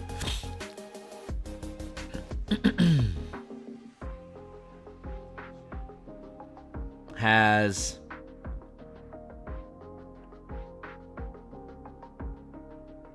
help harvest grain, laboratory help harvest grain, garden help harvest grain. So this has 5D6 that it's going to add to +2 and disadvantage on the D20.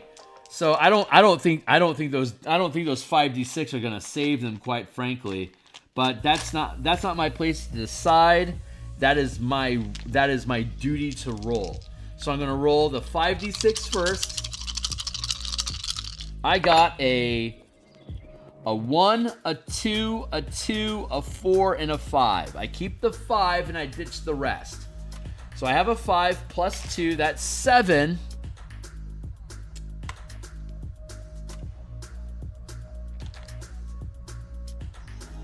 And now I'm going to roll D20 with disadvantage because of the cold snap. And I got I rolled a 17 and an 8. I rolled a 17 and a 16. Holy shit. So that's a total of 23. These guys rolled a fucking 23 on harvesting. So good job. No complications. Created plenty of food. Good job, kids. Good job. 13 equals 4th. 23 is 3rd rank. 3rd rank.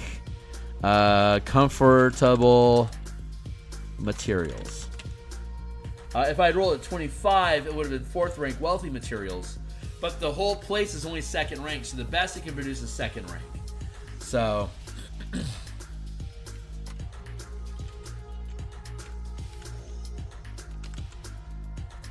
I rolled 23.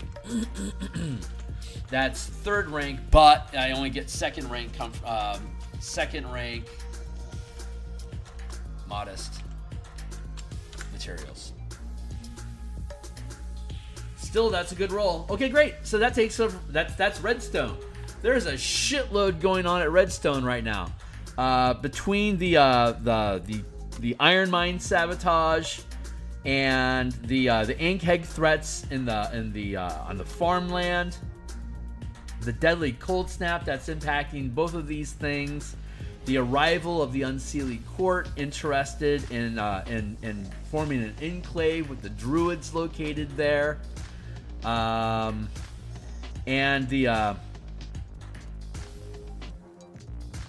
Kaiju just showing up.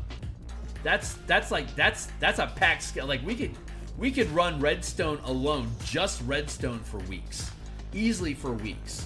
But it's part of a larger collective. All of these asteroids have this amount of bullshit going on with them. And the players don't need to know about any of it until they ask, hey, what's going on with Redstone? And then you can start feeding them, hey, here's the stuff that you can give them the general status. And here's the unique the points of interest in Redstone: the mining refinery, the capital, which is let's look again at the governing structure. The governing bastion is Goli Fort, which is largely barracks, an armory. It is basically a fortress. But its closest ally on the actual asteroid with Redstone is the grain plantation, which will become the druidic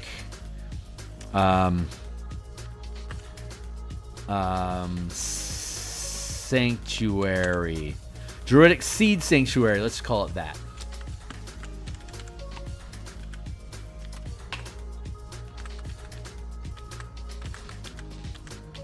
There it is.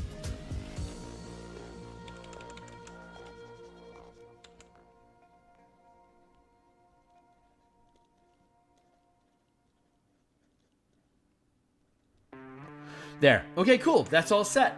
That's Redstone, and it's 9:15, so it's time for me to quit. I'm going to wrap up my evening here. I'm going to be online tomorrow morning to do more artwork for the Eberron adventure that we've been designing. And so anyone that's interested in that, again, this will eventually be a book. This specifically won't. This is my campaign that's testing the Mecha Kaiju book, the Bastion Campaign book.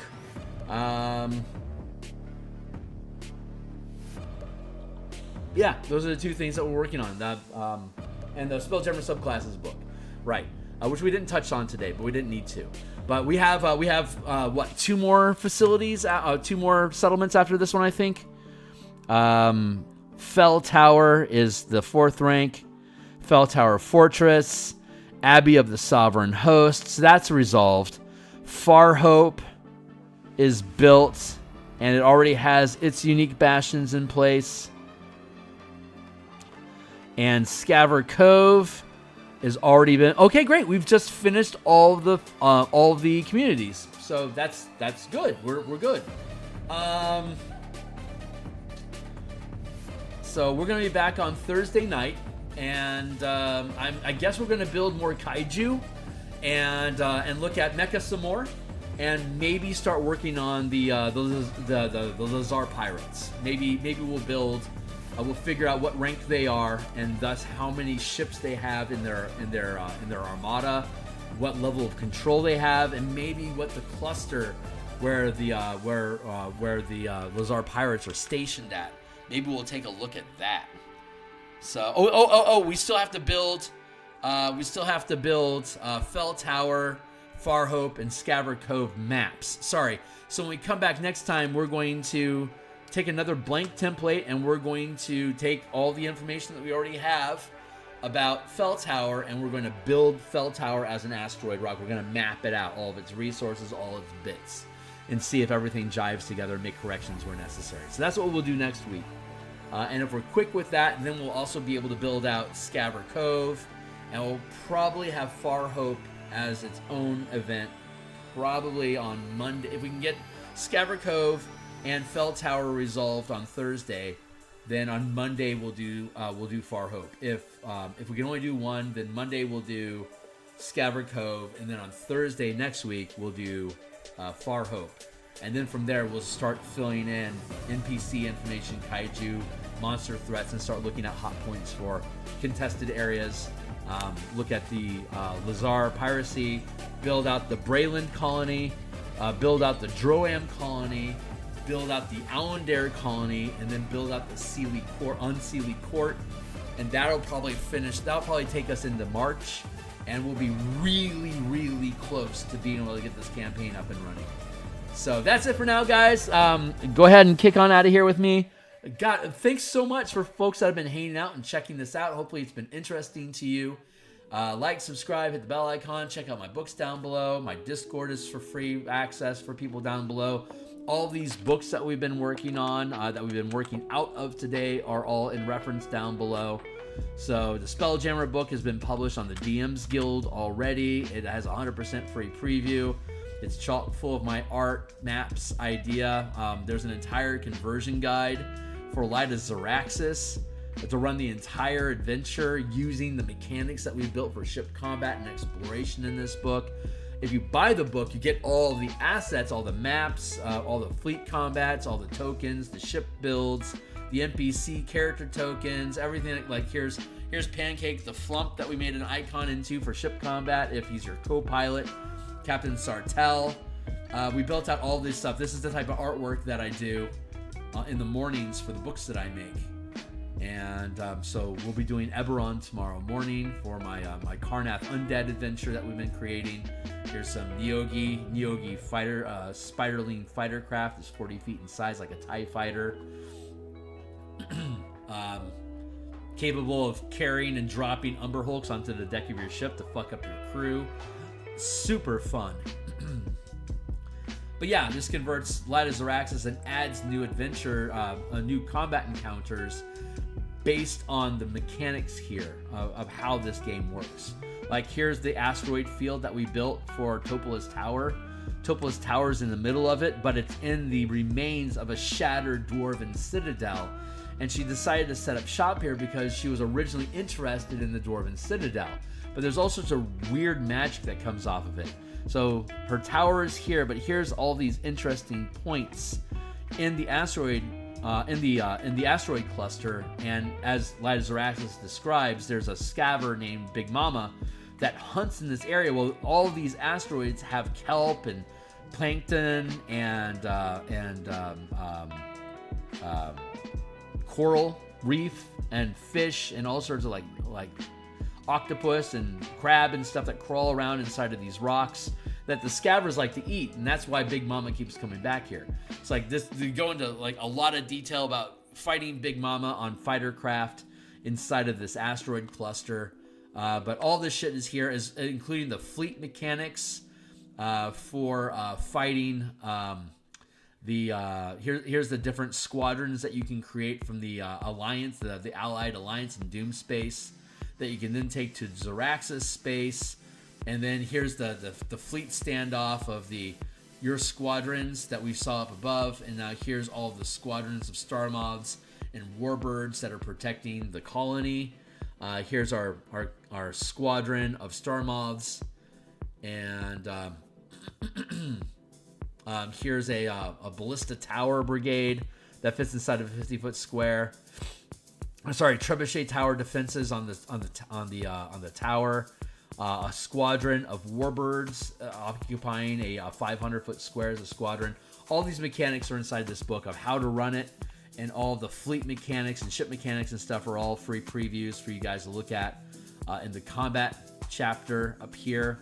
Here's squadron combat movements, how you organize squadrons if you want to look at them as individual ships, but you can pan out and look at an individual, like a whole squad as an individual ship that can be commanded as a single action, kind of like that whole squad is like using mob mechanics. Anyway, so check this thing out. It's the core mechanics for the mecha kaiju mechanics that we're using. So that's it for now, guys. Thanks a lot, and I'll see you all on the other side. Cheers.